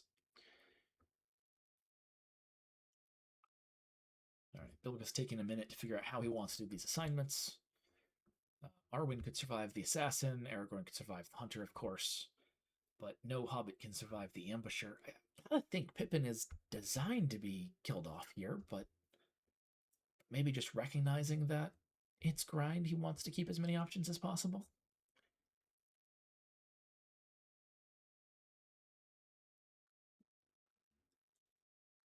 All right, so Pippin was killed off. Aragorn is going to take a wound. Arwen's going to take her fight. Stopping pretty well wounded at Site 3. Looks like that was a double to Site 3. I was a little late jumping into this one because I was taking a minute to decide where to go. We're seeing Gandalf and Aragorn out in play early. Atlas, the card name for Kingsfoil that I was blanking on earlier, as well as armor. Second armor stacked on the Shards of Narsil. Pair of Black Breaths, Harry and Cantea coming out. There are no weapons for Cantea to be causing havoc with, but he does have a sword. Not strong enough to overwhelm Gandalf or Aragorn, and not enough burdens to be damage +1, though armor out there would prevent that anyway. 2 Black Breaths, though, is not what they're looking for. However, Atlas, unlike Bilbo, is very good at dealing with Black Breaths and Blade Tips. We've got Shards of Narsil in play, which certainly suggests that we're going to see a lot of duplicate equipment here for Aragorn and likely Boromir throughout this game. By no means a guarantee, but will not surprise me in the least if that's what we're looking at. Black Breath going down on Aragorn, and 1 wound. And a Hobbit Stealth coming through for Frodo. Second Black Breath not hitting the table, stopping at Site 2.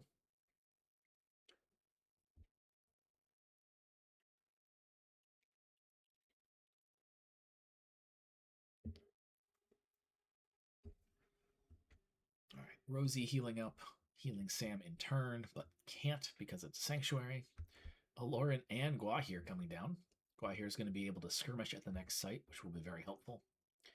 Albert Dreary not going to help against Sauron conditions. Narya on Gandalf will allow him to remove burdens. I do not remember the name of the condition that lets you stop your Sauron conditions from being discarded by removing burdens. But Narya will certainly make that harder to pull off. No Gimli. Nope. Frodo or two other companions must exert. Exerting Frodo the Watching Eye. Merry. And Frodo healing up from Guahir because it is moving to an opponent's site. He does have a Gandalf signet. Second Under the Watching Eye coming down. Let's get those nicely organized. Scouting Band not going to be able to use their ability, but pulling out the Under the Watching Eye is far more impactful than the one wound they might deal in a skirmish. Tower Assassin's going to let another hit happen here. It could be against Guahir. Oh, no. Using Hate to get rid of Sam this early. One more exertion, potentially. Being used... What was that? Exert an orc to discard an ally, or two allies. All right, so we are seeing the ally hate that I was curious about its absence of as well. Tower Assassin not actually using his inbuilt ally hate, but still discarding Guahir. Didn't have the exertions left to kill it. Could have killed Rosie, but with Sam off the table, that's probably not very important. So discarding it does not mean he can't be replayed, but will put 4 more Twilight on the table if that's a choice that Bilbicus wants to make. Arwen has no Site 3 friends, but Gandalf is Servant of the Sacred Fire, allowing Arwen to take her fight without taking a wound, killing off the Orc Scouting Band.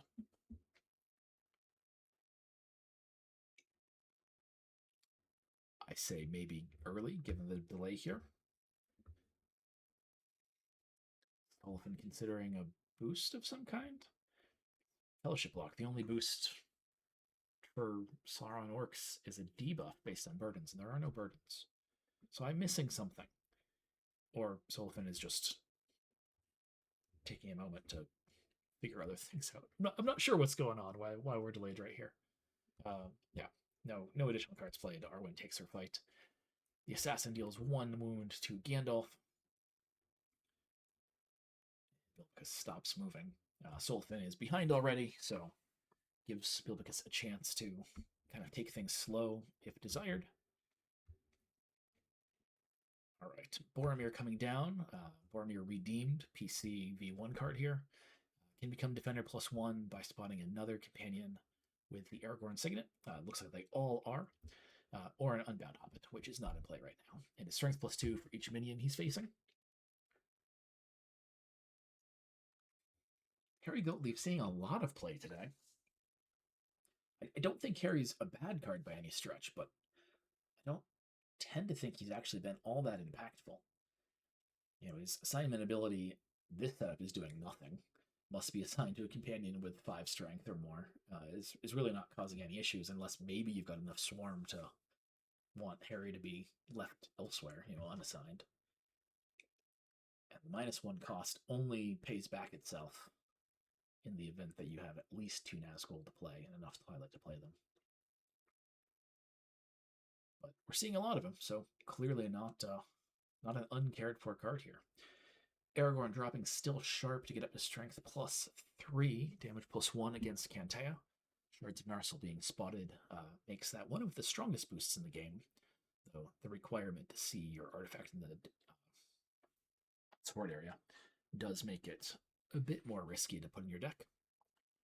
Servant of the Sacred Fire, letting Aragorn take the second fight here against Cantea. Solfin in good shape does not have to stop at the Sanctuary if they don't want to. No wounds to be seen, but reconciles nonetheless.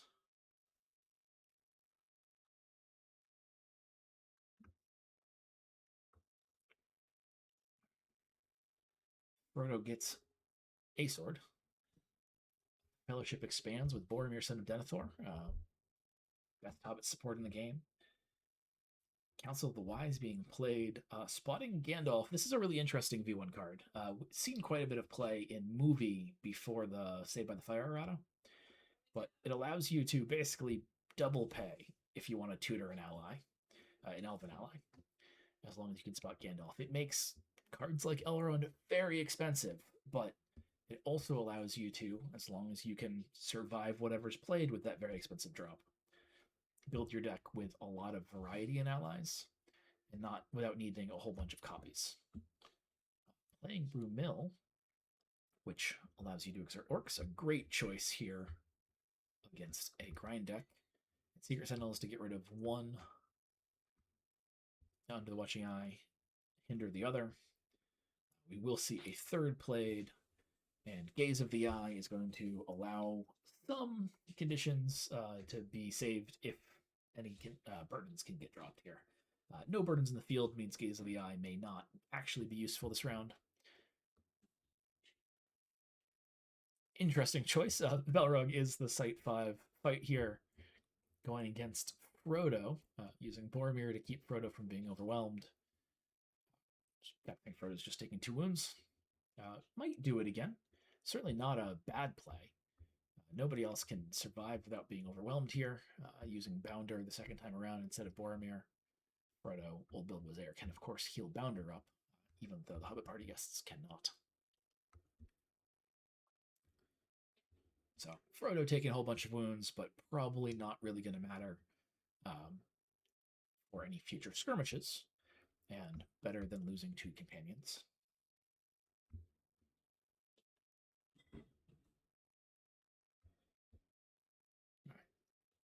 Bilbicus drops a Shield of Boromir on Boromir.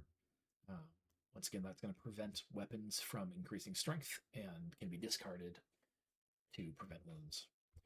Makes Boromir much more tanky than it used to. Moving to Site 4, 7 Twilight on the field. Enough for a Nazgul, probably not too much more than that. But we may well see additional Blade Tips or Black Breaths come down. I think we've seen 3 Black Breaths so far, so only 1 left to deal with.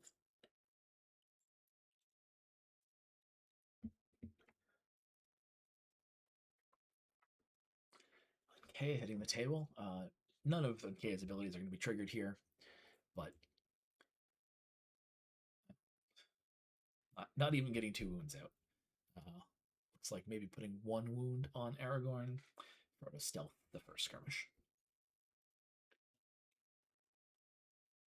Sorfin is reconciling there at Site 4, not willing to double into the Bridge of Khazad-dûm. Bounder heals. The Alliance drops on Aragorn and Boromir, making them both quite a bit tankier, along with Aragorn's bow. Going to see 2 exertions here under the Watching Eyes. We do now have some exhausted companions, so I don't know that Solfin was holding any of our ambush troops, but I think maybe he was. You Bring Great Evil here, dropping on both Gandalf and Frodo. Is going to stop those wounds from healing up next turn. Going to ensure that there continues to be an exhausted companion, thanks to it being on Frodo. 8 coming down to... not sure where it's going. Taking a moment to think about it. It seems... get rid of Mary. 2 arrows are going to be coming in from those ambush troops, because there is an exhausted character. They happen to get placed in such a way that 3 characters were then exhausted. They would also become strength 11, but I think that is unlikely here. Orphan using his ability to be an extra arrow, and then Rumil firing back. No, Orphan took an arrow, and then Orphan and Rumil fired back. Everyone handily dispatched, but nonetheless, Bilbicus in worse shape than he started this turn. Stopping at Site 6 to heal. Only Arwen and Boromir will be able to, but that doesn't give him a chance to get more of his support in play, and he is still quite a bit ahead. He does not need to be racing here. We're stacking some cards on Shards of Narsil, copy of Aragorn, because Black Breath prevents the healing. Saga of Elendil came down along with Sam, Son of Hamfest. Doesn't seem like burdens are going to be a real concern here, but it is an extra body, and tossing the ring being an option is never something that you want to sneeze at. Harry Goatleaf, there is enough Twilight for him to potentially more than pay for himself with his ability. And his ability does mean that Sam can't be the one skirmishing him. I suppose that is something in this setup. One Black Breath on the table. Definitely not something that Sullivan wants necessarily being spread around. Nertia is spotting 5 companions to play somebody from the discard pile. Ever since the PC nerfed Nertia, where he has to play a Nazgul minion rather than just any minion, he hasn't been seen played nearly so often as a splash in Swarm decks. But I'm excited to see him being played here. It's always nice when cards that don't see play all the time are used in events at this level. Fetching Nkea won't be triggering his ability, only 5 companions, only 1 burden, but he's still a sizable body out there, and there are enough Twilight, especially with Harry, to play a second Nazgul or third Nazgul. Lamenya coming out. Lamenya will debuff everyone with conditions, so Aragorn with his Black Breath, as well as anyone who that second Black Breath is dropped on. Could be a meaningful swing in some of these fights. Bringing Gandalf down to a 5, Boromir down to a 5. Nazgul Sword coming out.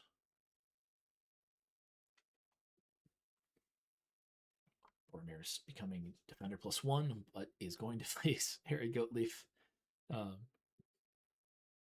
Really not sure how Defender +1 plus an assignment effect works. I think he can still take on a second character if he wants. Nertia could be dropped there, for example. Boromir will get Strength +2 for each minion he's skirmishing.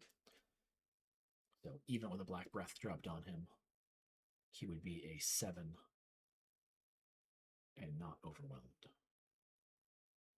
He's a good target for Lamenya as well, because he won't be taking, the bonus from the Nazgul Sword.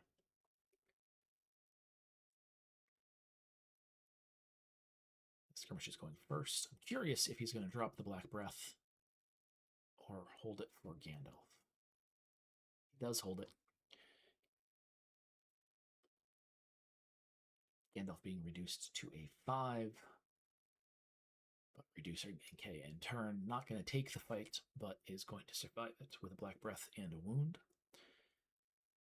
Aragorn pulling out a Still Sharp is not strong enough to win this fight. Could discard the Saga of Elendil, but doesn't.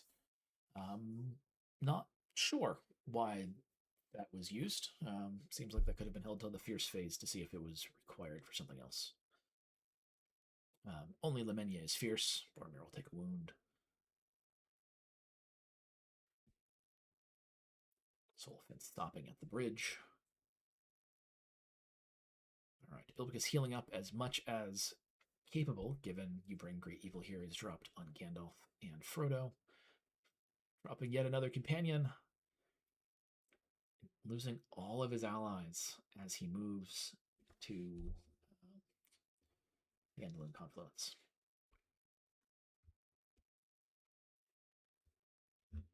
Under the Watching Eye triggered twice. When they move to it. When they move. Okay. Just checking the order of that. In my head, the allies were going to go away first, but they don't. All right, so Legolas and Arwen both taking some wounds. Seeing a good handful of orcs coming out here. It's certainly not going to be enough to be a swarm by itself. And without the ambush troops, there's no additional archery here. Scouting bounds, however, are going to be able to inflict a wound, even if they're assigned to somebody who is stronger than them. The assassin and the ambusher are trackers if there are additional cards to play here. I think there is one more Under the Watching Eye in Solfin's deck, and one assumes 3-4 copies of Orc Bowman that we have not seen yet. Using his bow to wound out the scouting bands. It's an interesting choice. It's 2 wounds either way, but I suppose it's going to make it easier to take a double if Bilbicus is looking for one. At this point in the game, Bilbicus is pretty survivable against what's getting dropped. The faster he moves, the fewer conditions are going to be hitting the table. Sullivan doesn't have the same chance to build up their hand. So could well be looking at a double here. Doesn't need it by any stretch, but if the board can be cleared, it's definitely not a terrible call. One Orc Assassin left on the table, drawing 5 cards during their reconcile, but Bilkis is going to stop. Healing Boromir, drawing a card. Gandalf's Staff will help Gandalf survive that much longer. Oh, a bunch getting dropped here. Ranger's Sword, Aragorn's Bow, Sting. You have my sword, and Atlas to remove, presumably a Black Breath. Yes. Paying 1 to grab Aragorn off of Shards of Narsil to heal Aragorn.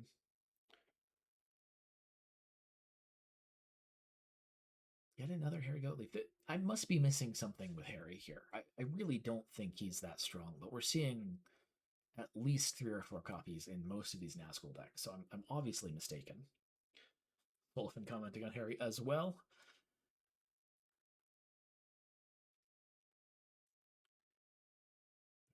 Witch King coming down.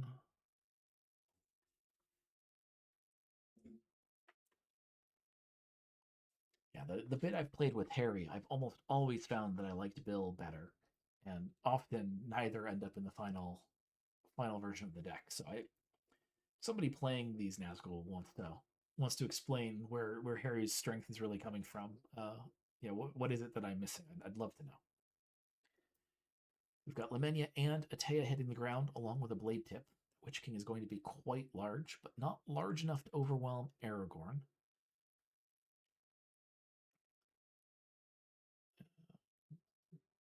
I'm not sure why the Witch King took a wound by archery. Aragorn's bow. Harry going on Boromir. Boromir can still take Lamenia as well, though the blade tip. Blade tip can't drop until after the skirmish, so would be fine there. But taking a blade tip at the end could be dangerous. I believe the order of blade tip and King in Exile allows the Fellowship player to choose it, though, so it does not necessarily mean that Boromir would die at the beginning of the next turn. Just put him in worse shape than he probably wants to be. But no need, it seems, to separate them out. Aragorn's going to take the Lamenia fight. Damage +1 is going to be able to get rid of Lamenia before the blade tip is going to drop. Gandalf with Black Breath is not fighting right now, but could in a fierce skirmish without having the debuff. Ilpicus is thinking, though, with 1 Twilight out there is a potential buff coming.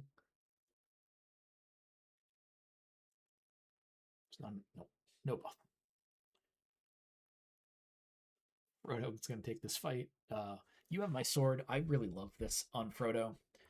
It's a card that gives you better strength, but when you win skirmishes, Aragorn has to exert or you discard it. So it's really, really great on characters like Frodo, who want to not be overwhelmed, but are also generally fine with losing their skirmishes. The Witch King does kill Sam. I was too busy talking about how much I like You Have My Sword that I wasn't seeing that happen. Frodo's going to take another wound here from Atea, and Aragorn, facing the Witch King, now only a 16, is totally fine. Takes a single wound. Sullivan does stop there. Sullivan stopping there means Sullivan is accepting that this will come down to whether or not Bilbicus can survive to Sight 9. He cannot make it to Sight 9 before Bilbicus if Bilbicus stops. So this is, at this point, great sleep cadres coming down from Bilbicus. Moving into the Anduin Banks, there will be quite a bit of extra archery here. Bilbicus is running 6 companions in the Fellowship right now, so 4 points of archery, 5 thanks to the ambush troop. Seeing a couple of other orcs here that probably aren't going to be doing a whole lot, but an orc bowman does finally come down, bringing us up to 6 archery. This will be a painful archery phase, but 1, 2, 3, 4, 5, 6, 7 could be taken. We're not in danger of losing any companions just yet. We will almost certainly see... Oh, no, rather than allowing extra people to be exhausted, Frodo is taking a whole slew of wounds here. Converting them into burdens. Not at all worried about a corruption victory, though Site 9 and Kea could be real bad if he's planning to double here. Well, he doesn't have to double. He will stop here, almost certainly. I say that, but everything being hindered right now does make doubling a decent option. Certainly, Bilbicus has some decisions to be making here. Were he to double, he wouldn't have to deal with the end of the Watching Eyes. He could well be hoping for or even holding another Sleep Cadres. He's losing quite a few of his own cards here, making Boromir and Aragorn weaker fighters as well. Certainly worth the trade-off, but of note. Gandalf taking a wound here, I think. No. Using the ally to cause a debuff. Oh no. That oh no has nothing to do with this game. I am being pinged by my boss to look at something. I'm going to be distracted for a minute while I figure out if I need to drop for a work problem.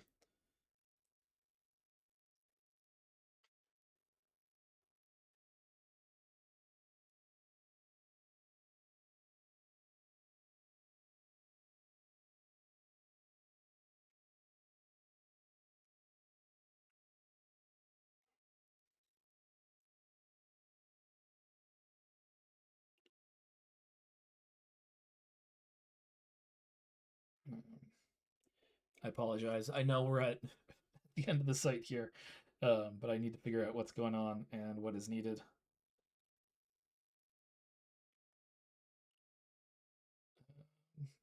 One of my coworkers is supposed to be on call but has not responded for a few hours, it seems.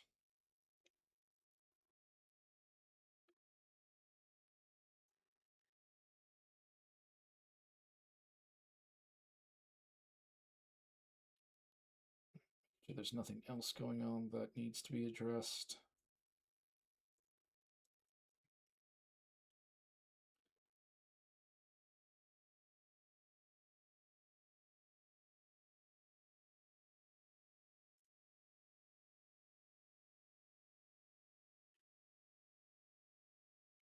Sorry, I know this makes for great content on Switch.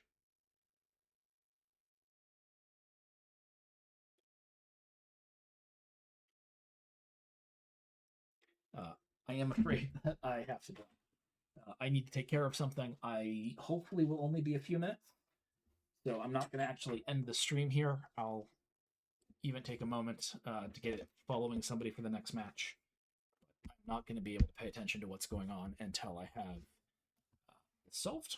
So, in the hopes that I can get back and watch the last match, I'm not going to end things, but I am going to go on mute while I get this handled. Sorry.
All right, I am back.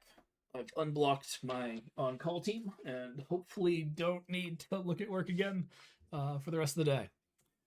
I have no idea what's been going on in this game. I clicked on it just to give something to watch for the handful of people who are live watching us.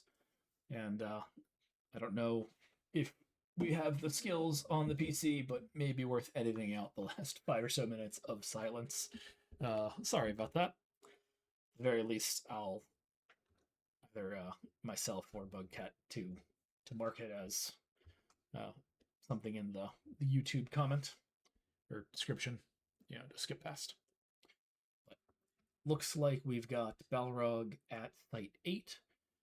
Small horde of works, not going to be enough to cause a victory here, but it does look like it was enough to cause a stop. I don't know if this site was doubled to, but um, 5 orcs were definitely present during the shadow phase. Allies here doing some work. You can see how many of them are just wounded down. Um, the ability to wound in the regroup phase is about all that's left. Many of them will, of course, heal if Balrog stops here. Using those wounds, was the site not triggered? Or has Balrog missed that the site was triggered? Maybe it wasn't used. Certainly there was enough to have used it, but this is an ability. It needs to be explicitly triggered for it to go into effect. All right. We've got no Strange of the Shadows coming down on a very large Aragorn. Frodo extremely well equipped as well. And Pippin also there. Certainly able to help keep Frodo alive 2 times. Not having a third Frodo Signet means that he's not as good as he could be, but he doesn't need to be great when Frodo's already a Strength 9. 27 to Overwhelm is not an easy thing for Nazgul to pull off. Witch King coming down at damage +1. Won't matter against Aragorn or Frodo with Mithril Coat and armor. No Twilight conditions on the field either. Bilbo maybe is doing his job very well. Perhaps Balrog's simply not running them. Witch King's going to be almost certainly enough to drop a wound here. Looks like trying to get large enough to force Pippin to take action. Needs one more boost to pull that off. Could also just have been cycling the hand. Both players here are quite low on cards. Discarding Elbrith brings Frodo that much closer to overwhelmed territory, and of course removes its ability to cause a Nazgul to become far weaker in one skirmish. Coming in against Frodo again. 14 to 8, definitely not going to cause an overwhelm here, but will exhaust Frodo. Frodo, of course, has the 1 ring, but is not in the shape that they want to be. Getting rid of You Have My Sword as well. Definitely, Balrog's doing everything she can here to get Frodo in overwhelmed territory, as skilled doubles to Sight 9. Minions are going to be damage +1 for each wound on them. The Witch King will be damage +4. That will continue to not matter thanks to the Mithril Coat and the armor. Cantea, a Blade Tip, and a Taya coming down is going to be really important here.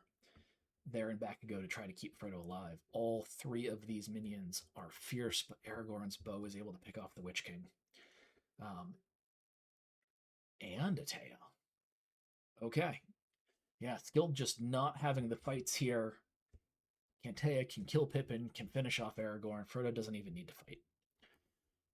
I did not see the vast majority of this game, so I don't know how great it was overall, but this is I think the first time that we've had a game on screen that was ending at Site 9. At least Site 9 with Fellowship victory. Yeah, Cantea exerting there to get rid of some items.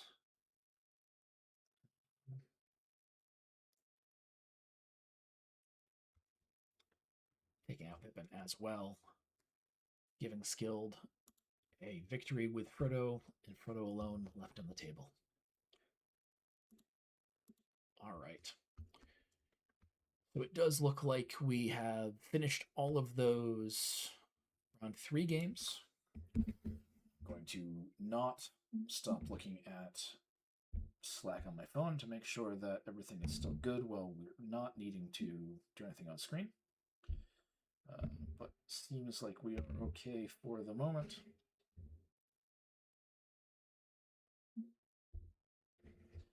All right. So let's take a look at our standings. Distali and Argolas is going to be the last game we watch. They're both still undefeated, so that match will be our determiner. Whoever takes that one will win overall. I'm gonna have to come back and watch a Bird game. I think Bird's the only player here who didn't drop, who we haven't seen a match from. So, Bird, if you're watching this in the future, know that I am going to try to watch a replay. It won't be on this stream, but either I'll do a stream specifically for it, or I will just watch it on my own to see what you were playing. I'm really interested. But so Distali Argalos is going to be our game here. Got some initial banter, wishing each other good games. We're gonna see how this one goes. Stali, I remember, is running Hobbits and Nazgul. Seems fairly common. I don't remember. I'm sure we've seen an Argalos match, but I don't remember what he was running. So I don't know what our bid situations here is going to be.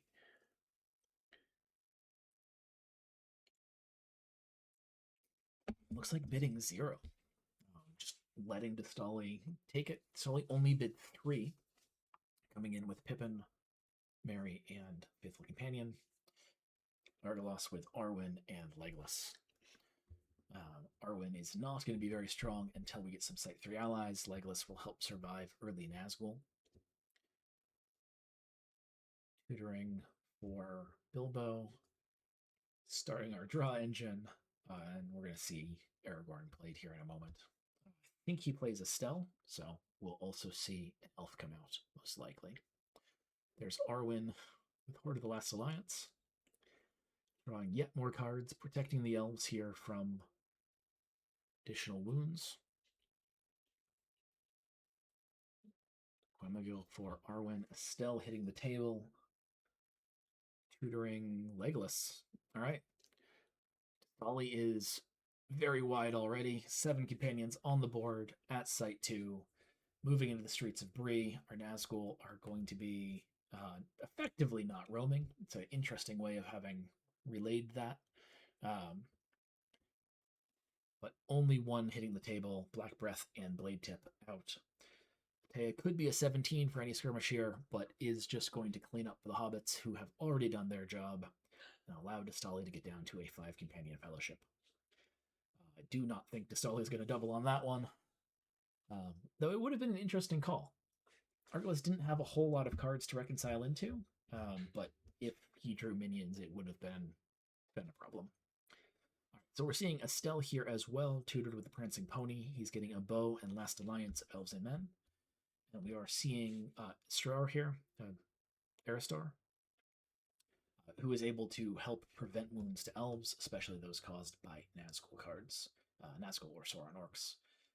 3 blade tips coming down from Distali at Site 2, along with an Ikea who will not be triggered, but will likely win 2 skirmishes. I say that, though Estelle only needs to be able to discard a Elven card in both skirmishes to stop it. Going on Frodo with a Hobbit Stealth, not even dealing with the first of those 2 skirmishes. Stealth for the second, and using his ability to become Strength +2, Damage +1. No, Strength +2 or Damage +1. So using the ability to win the skirmish. Argalos, not nearly as well set up from a total play perspective here as Distali, but is in a position where he could double if he wanted to get an early lead despite having gone second. This might be the moment for it.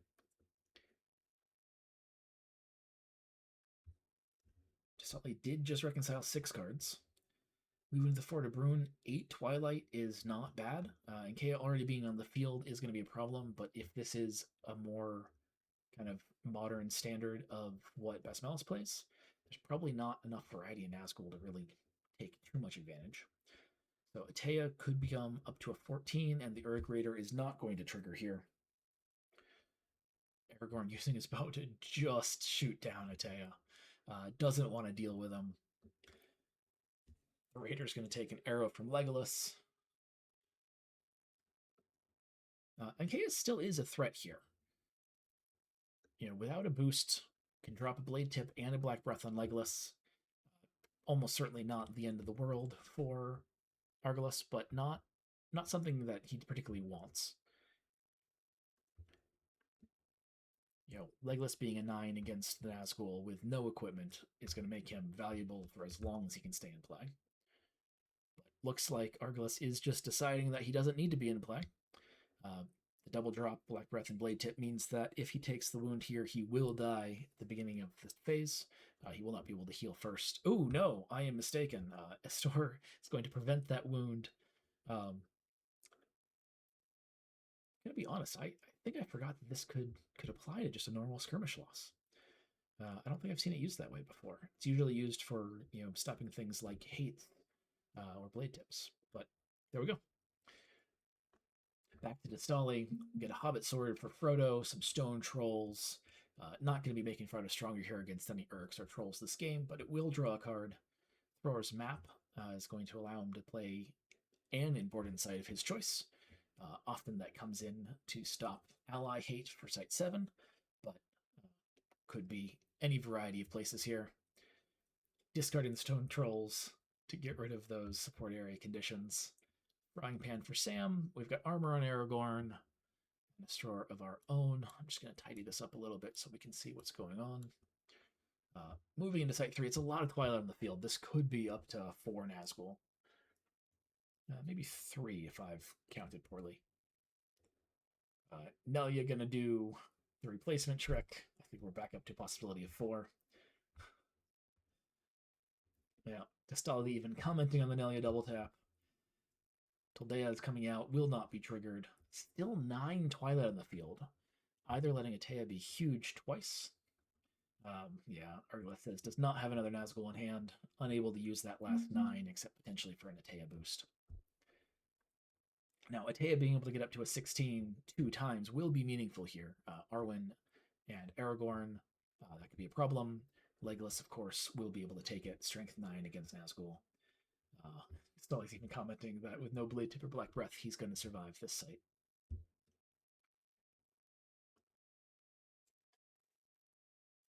Yeah, Distali's got quite a bit of support on the table, but nobody in particular is particularly built up, which is an interesting place to be. It's only Site 3, so there's still plenty of time. Yeah. Some chatter happening here in the chat. Really like to figure out how to make this a larger. I zoom? No, that's not what I was looking for. All right. Atea's going up against Sam, taking him off the table. Distali maybe deciding that he doesn't need to worry about Frodo losing the game, but wants to keep a tight fellowship here. Nelia is beating Arwen, but Astor is going to prevent that wound. Toldea leaving 1 wound on Legolas. No shadow conditions, thanks to Bilbo. Makes that much softer at the total loss. Arwen is, I think, just going to take a wound here. Aragorn as well. Atea is going to take out Astor. Didn't have to lose the ally here. Could have let another wound go on a companion. Legolas could have taken another hit, but chose not to.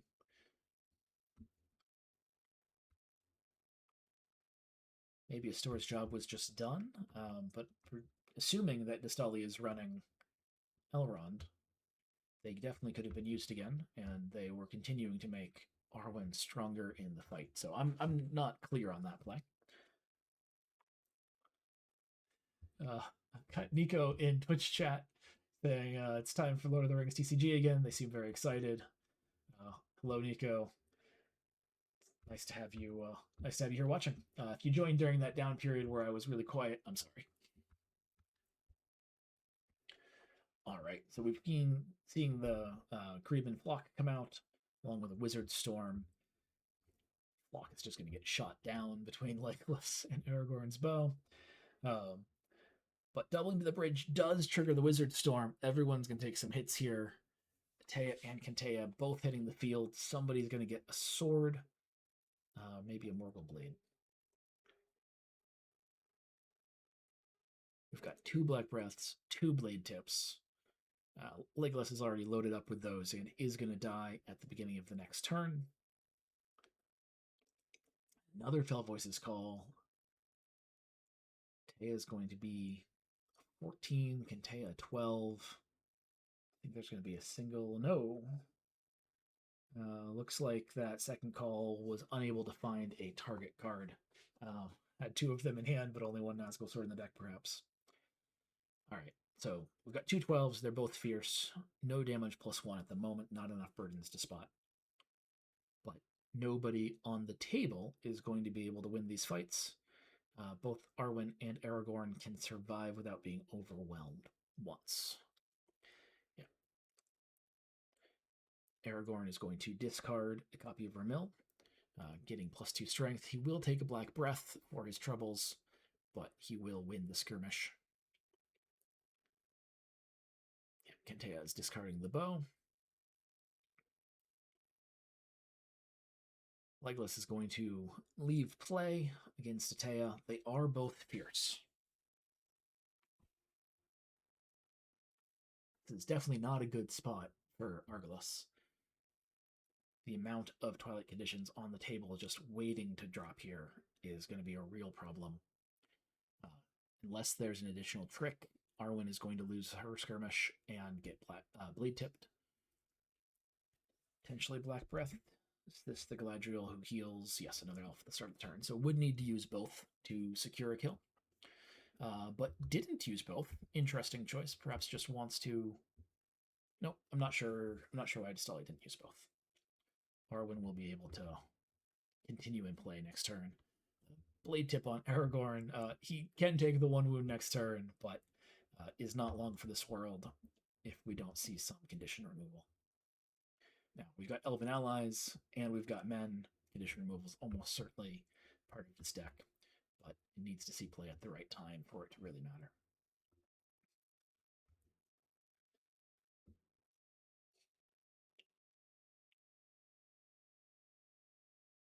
All right, we've got Aragorn building up, Ranger Sword, and the Last Alliance of Elves and Men. Only 2 elves in play, so not as strong as he could be. But he's going to be in much better fighting shape than he was, especially given his ability. Be able to pretty easily get a 14 most turns, assuming their Distali holds an Elven card. Boromir coming down along with Galadriel and Goldir. Goldir's probably not going to do much. A single -1 in all game is not a bad thing. It may well prevent an overwhelm, but no orcs in this play. All right, we're seeing the Witch King, a pair of our shadow conditions, the Pale Blade, enough Twilight for another Nazgul if he's got one in hand.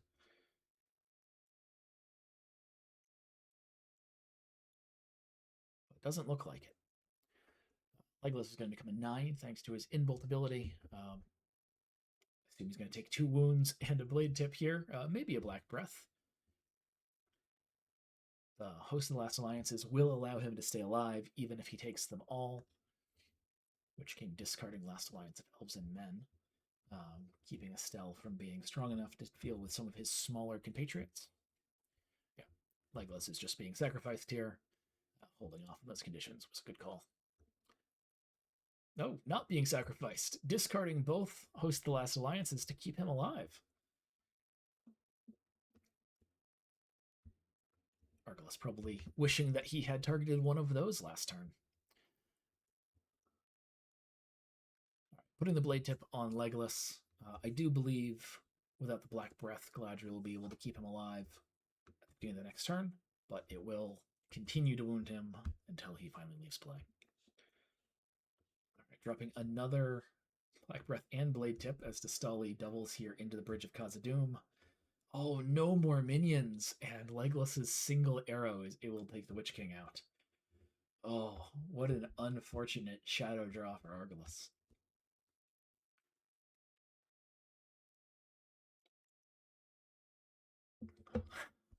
I love the chatter on this one. I really enjoy when we see a good amount of chatter when playing games. I really love when there's a good amount of chatter. It's one of the things I miss from playing at the table. Um, we don't necessarily get when playing in person, or sorry, when playing online. I do, but would love to see a voice chat implemented for GEMP.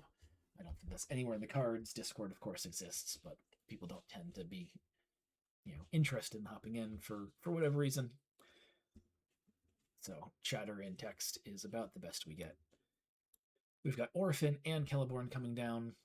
Not the Site 3 allies that Arwen really wants to see in play, but Site 6 is getting built up. And Gandalf is, I know, and Elrond would still give him an additional +1 boost. Right, Secret Sentinels is going to hit. What did it hit? Black Breath already on Aragorn. Witch King takes his archery wound.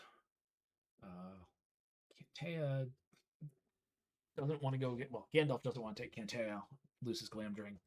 Oh, but we're at Site 6, so those allies are going to take at least the first round of fights here. Though they are both hardy enough to survive 2 skirmishes if they're not overwhelmed. Celeborn might be.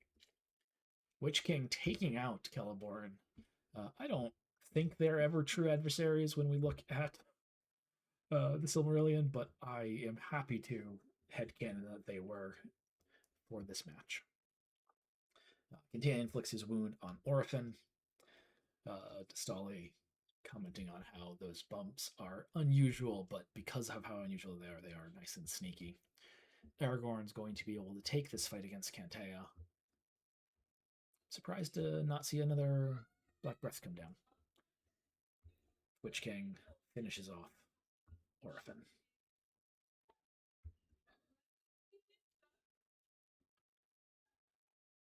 Oh, Aragorn already had Black Breath. It was the blade tip that was removed. That's why another Black Breath didn't come down. All right. Galadriel keeping Legolas alive. Blade tip keeping him exhausted. Another Last Alliance. Another host of the Last Alliance. Big on the Last Alliance in this deck. Oh, Elbereth and Stone Trolls giving draw. Elrond and Sailblith cutting play along with a Bounder. Let me some organization here. Arwen's in much better shape now with three allies on play. Bilbo discarding some tails to get rid of our conditions. Did discard the host of Last Alliance, which could be used to help keep people alive. I'm a little surprised to see that. Thor's map was... Oh no, Thor's map is not a tail. Ignore me there. Seeing the Witch King yet again, and a Fell Voice's call means a Pale Blade is almost certainly coming out. Enough Twilight for 1 more good-sized or 2 more smaller Nazgul. Pale Blade only costs 2, not 3. Did that get errated, or am I simply misremembering? I'm not sure. There was enough Twilight for a 3rd Nazgul, but we did not see it come into play. I think Argalos is not seeing the minion draw that he's truly looking for this game. We did see Secret Sentinels take out the Black Breath from the support area, leaving Blade Tip on Legolas. Aragorn handily defeating Unkea at this point. Galadriel. Celeborn went down on one side, Galadriel on the other. The Witch King is clearly out for Lothlorien. Getting rid of another copy of the Last Alliance. And Kea is coming in against Arwen. Only 3 Elven allies. She's not going to win it, but a -1 strength debuff from Solifin will do it. The Witch King going to take this fight, but Aragorn in armor is only going to take one. No shadow conditions to lay down. It's clearly not what he wants. Discarding Elbereth Githranel. I think that's actually the last condition in play. So yeah, the only worthwhile target. The Pale Blade is a little bit dangerous. No longer. The latest errata that made it once per skirmish also made it free people's condition. Once upon a time, you could accidentally not be paying attention and force yourself to discard one of yours. Moving to the Great River, so no tutoring. Oh, no more minions, and the little bit of archery we have takes the Witch King out. Oh, what a double there from Distalli. I don't know if that was straight luck or if he just had a way of knowing what was going on here. You know, there was no sting or glamdring to look at the hand, but in chat he's saying he was willing to sacrifice both Legless and Boromir, so he wasn't too worried. But that was definitely an easy double to sight 7.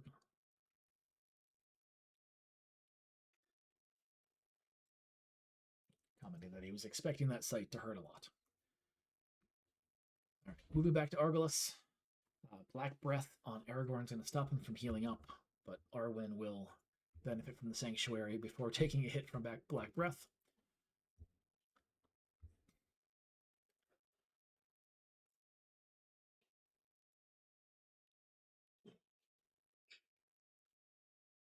Yeah. Galadriel's sort of turn like the Sanctuary, so couldn't order it in such a way as to get rid of the Blade Tip wound, but did play an Atlas to get rid of the Blade Tip. Elrond coming into play, better late than never, helping draw some cards. 3 Elven allies in play, so he can draw 3 cards this turn. Thing's going to take a look at the hand of Distalli here. It gets a whole bunch of Nazgul. Whether that means that's all he's holding or it just got lucky is hard to say. Commenting on the draw. Boromir also came into play this turn, giving another companion to help tank many of these minions. Swapping out Site 7. So instead of preventing tutoring, we are going to have no archery phase. Skilled says, thanks for hosting in the Discord chat. Skilled, I don't know if you're listening in, but I'm very happy to do it. I'm sorry I haven't been able to do it for every event. Life gets in the way sometimes, but I have a lot of fun with these. I hope that the folks who watch or listen and watch them on YouTube later enjoy them as well. Guys are always an absolute blast to watch. So thank you for playing. All right, so we've got Taldea and the Witch King also joining. 1 Twilight left, 2 Black Breaths on the field. Witch King is enormous right now. Gandalf is large enough to take out Nelia, though, so likely to get debuffed before his fight. Estelle's large enough to win this skirmish, not able to get damage plus an additional damage +1 to finish it off. Putting Black Breath on Gandalf, but then leaving play. Witch King down to a 17. Still large enough for an overwhelm on Arwen. Guamagilla is going to be used here to get strength +1, which will change that fact. Witch King is damage +1, but a store is in play and has a wound available to prevent the second wound on Arwen. A vitality available to prevent the second wound on Arwen. Or the first, because order doesn't matter on this. Discarding a Last Alliance of Elves and Men. Both of these are fierce. Last Alliance gone. Aragorn cannot defeat Taldea again. Arwen dying to the Witch King. Boromir taking a wound.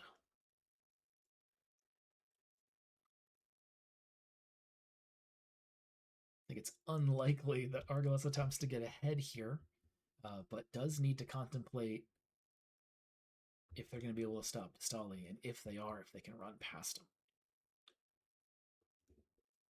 Interested to see what the results here are.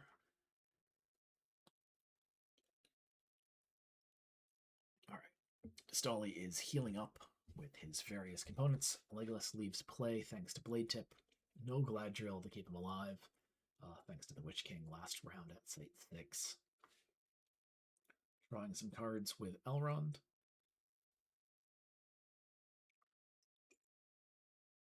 Curious if we're going to see a play here, if he's going to keep the Twilight low and run. He does have Boromir and Bounder ready to go, using Thrower's Map to get his own Site 8. No cards to be drawn because there are only 4 companions out. I wonder what Site 8 he was looking to avoid, or if he was just hoping that it was. No, Argala says that was his site 8 as well. Uh, but I'm curious what Destali was trying to look out for. Morgul Gates dropping Cantea for cheap. Witch King coming out to eat the rest of the Twilight. Cantea not strong enough to be able to overwhelm Frodo natively. An easy target there. Ooh, their powers and terror wounding every ally. Taking Bounder off the table, reducing the Site 3 allies, and Arwen's strength with them.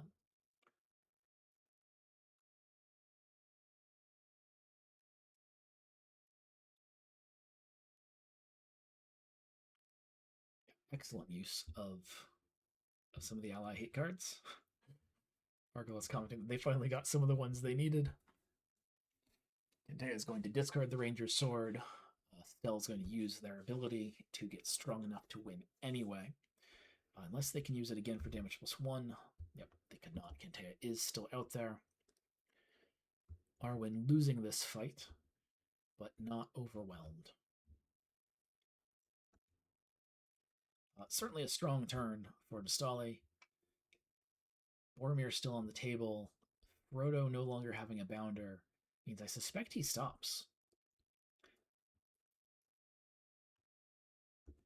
I think that power and terror may have been what caused the stop here.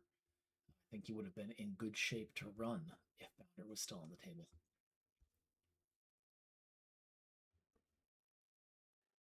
No, I fully forgot that there was a fierce skirmish.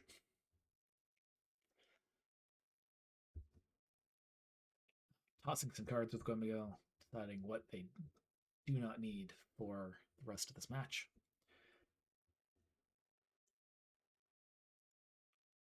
Arbalest reconciling. I suspect Destali will as well, but does not have to. Yep. Commenting himself that it's time for the big decision. Does he stay or does he go?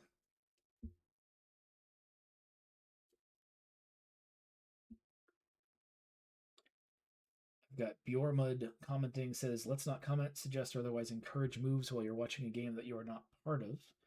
I don't know if that's directed at me as the commentary here. If it is, players are not supposed to be watching the live results. So my comments should not be able to affect a game in play. If the player is seen watching them, they will certainly be talked to about that. If you're commenting on somebody commenting another game and perhaps saying something in chat, then yes, I agree. Kibitzing is not something that is generally appreciated in these matches.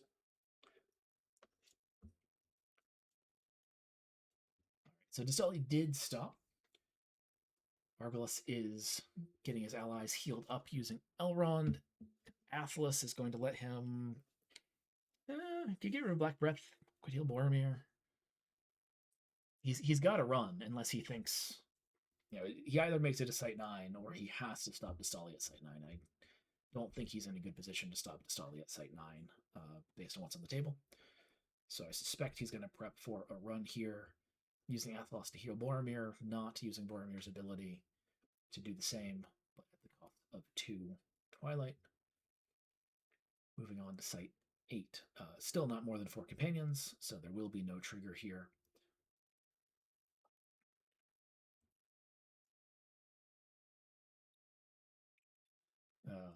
Bird has jumped into the chat now that their games are finished, and is commenting that if we're going to watch a replay, we should watch the last one. Bird, I will do that. I will take a peek through that game. Maybe I'll make a one-off commentary for it. I do have to go after this match, but I might be able to hop on tonight or tomorrow. I'll let you know ahead of time if I plan on that, and if not, I'll just watch it on my own. I'm curious to see what you're playing. All right. Well, Argo says, guess that's GG. Stale says, you can guess what my Site 9 is. Argo says, of course. Did I miss something here? Oh, yeah, Glamdring. He has seen Destali's hand. He knows what he's up against. Destali played nothing at Site 8 to prepare for a kill at Site 9. Argus saw it coming. Glamdring was utilized there, but not knowing what's in Argliss's hand, just knowing what's on the board, I think a Sight 9 run was his only hope. I don't think he was going to be able to take Destali out with a healed up Bounder and Boromir, Son of Denethor at Sight 9. We've got the Creban Flock coming out, which is going to allow you to pull some weather cards. Second one. They're limit once per phase, but that is once per phase per card. So second weather will be able to come out. I don't know if there's... Nope. I mean, he could play Wizard of Storm or something. Frodo will be weaker here.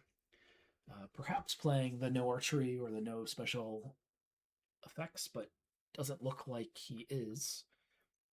3 Nazgul plus an Uruk Raider. 2 Uruk Raiders. There is a dead ally. There's actually several of them throughout this game. So those Raiders are strength 3, plus 3, damage plus 1. So Frodo does not have to fight a Nazgul during the regular round of skirmishes here, but there's not a whole lot that can be done to prevent him from facing, what's it look like, 22 strength worth of potential overwhelm. I am a bit surprised that Destali, maybe just not running it, but didn't play the weather condition that also prevents skirmish abilities and events. That would have ensured a kill on Frodo here, whereas there's some small possibility that he's sitting on 2 paths. It seems unlikely, but you never know. I think that some of the best games that we see in tournaments like this are the ones that have some cards that are not traditionally meta, the things that come out and surprise you.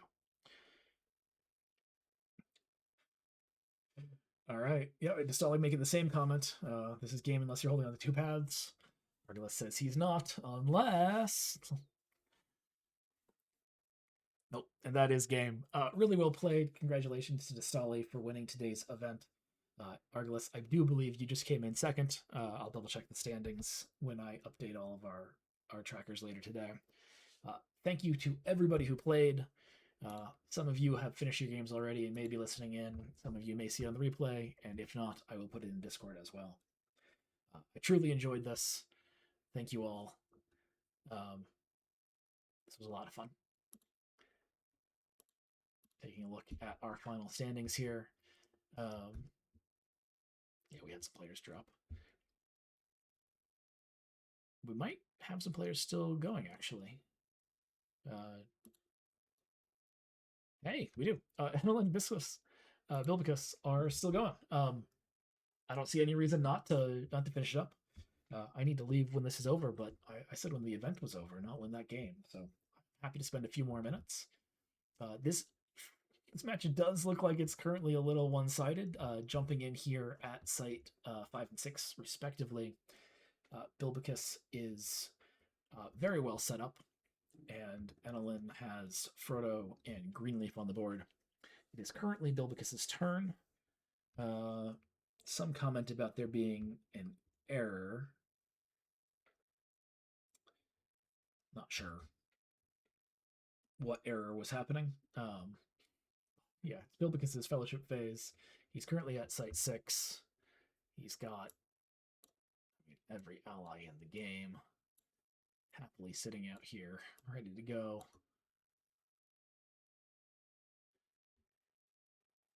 He's got My Heart Takes Me, tells me. Not a card we see all that often, but I really like this one. It lets Gandalf convert a wound to a minion into a heal. It's really good if you've got a stray point of archery, if you're about to win a fight with more wounds than you need, or even if you plan to stop and you're winning a skirmish. Trust me, as you once did, combos very nicely with it. Gandalf can exert to ensure somebody wins, only to heal up instead of inflicting that wound. Just a mountain of allies here as they move into any place not the confluence. Looks like at the start of each skirmish phase, wound each unwounded character in that skirmish. Oh, and Galadriel saying, no thank you. In fact, we're going to skip the archery phase.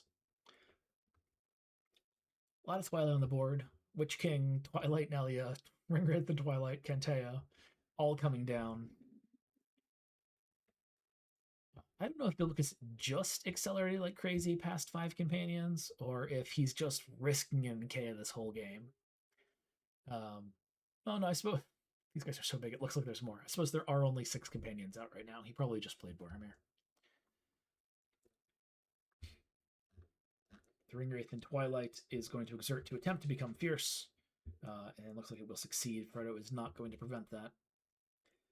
Witch King, strength 20, but with Aragorn and Gandalf this setup, that will not be enough for an overwhelm. We've got 2 drawn to their power, which is a card we don't see a ton of, but have seen in at least one other game, though it may have been Innilin's. So when the Nazgul do kill people, 2 burdens will be added. There's currently no burdens on the table, but that doesn't make this a weak play.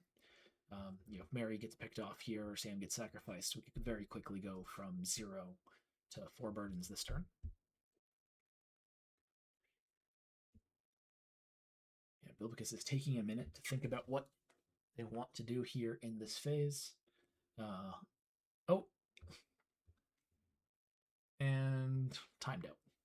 Bilbicus is so well set up with all of the cards on the table, but took their time doing it. The game did end by timeout.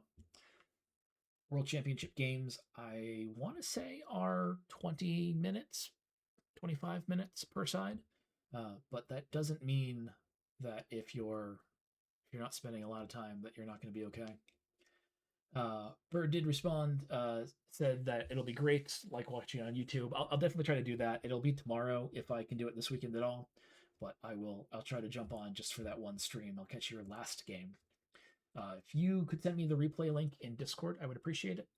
I know I can dig it out from the tournament system, but it's a little bit of a headache, and I'm not sure I'll find it well.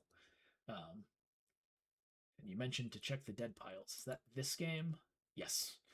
Mock Emmy is me on Discord. Go ahead and send it as a DM. Oh yeah, quite the dead pile in this game. I'm not sure if that's what you're referencing, but both sides have taken some hits. All right. Well, thank you very much, everybody who's attended. I'll take one final look at these standings, and I'll grab a screenshot momentarily. So we've got Dastali Enelin actually squeaked in 3rd after that win that we just watched by timeout, putting Argilis, in 2nd, putting Argilis 3rd due to a, looks like median, modified median score difference, despite them both winning the same number of games. Skilled in 4th, and Bilbicus and Stefan also in the top half. Those, of course, are important for the way that we are scoring all of our cumulative circuit points for the World Championship. I will be posting on Discord not one more, but an update of the total rankings sometime this weekend, so that everyone can see who's kind of a shoe-in for the final event and who's still competitive, but maybe not guaranteed, wants to make sure that they place well in our last circuit tournament in 3 weeks from today. Till then, thank you all. I will see you next time, I hope. I really appreciate everybody joining, both as players and as spectators today.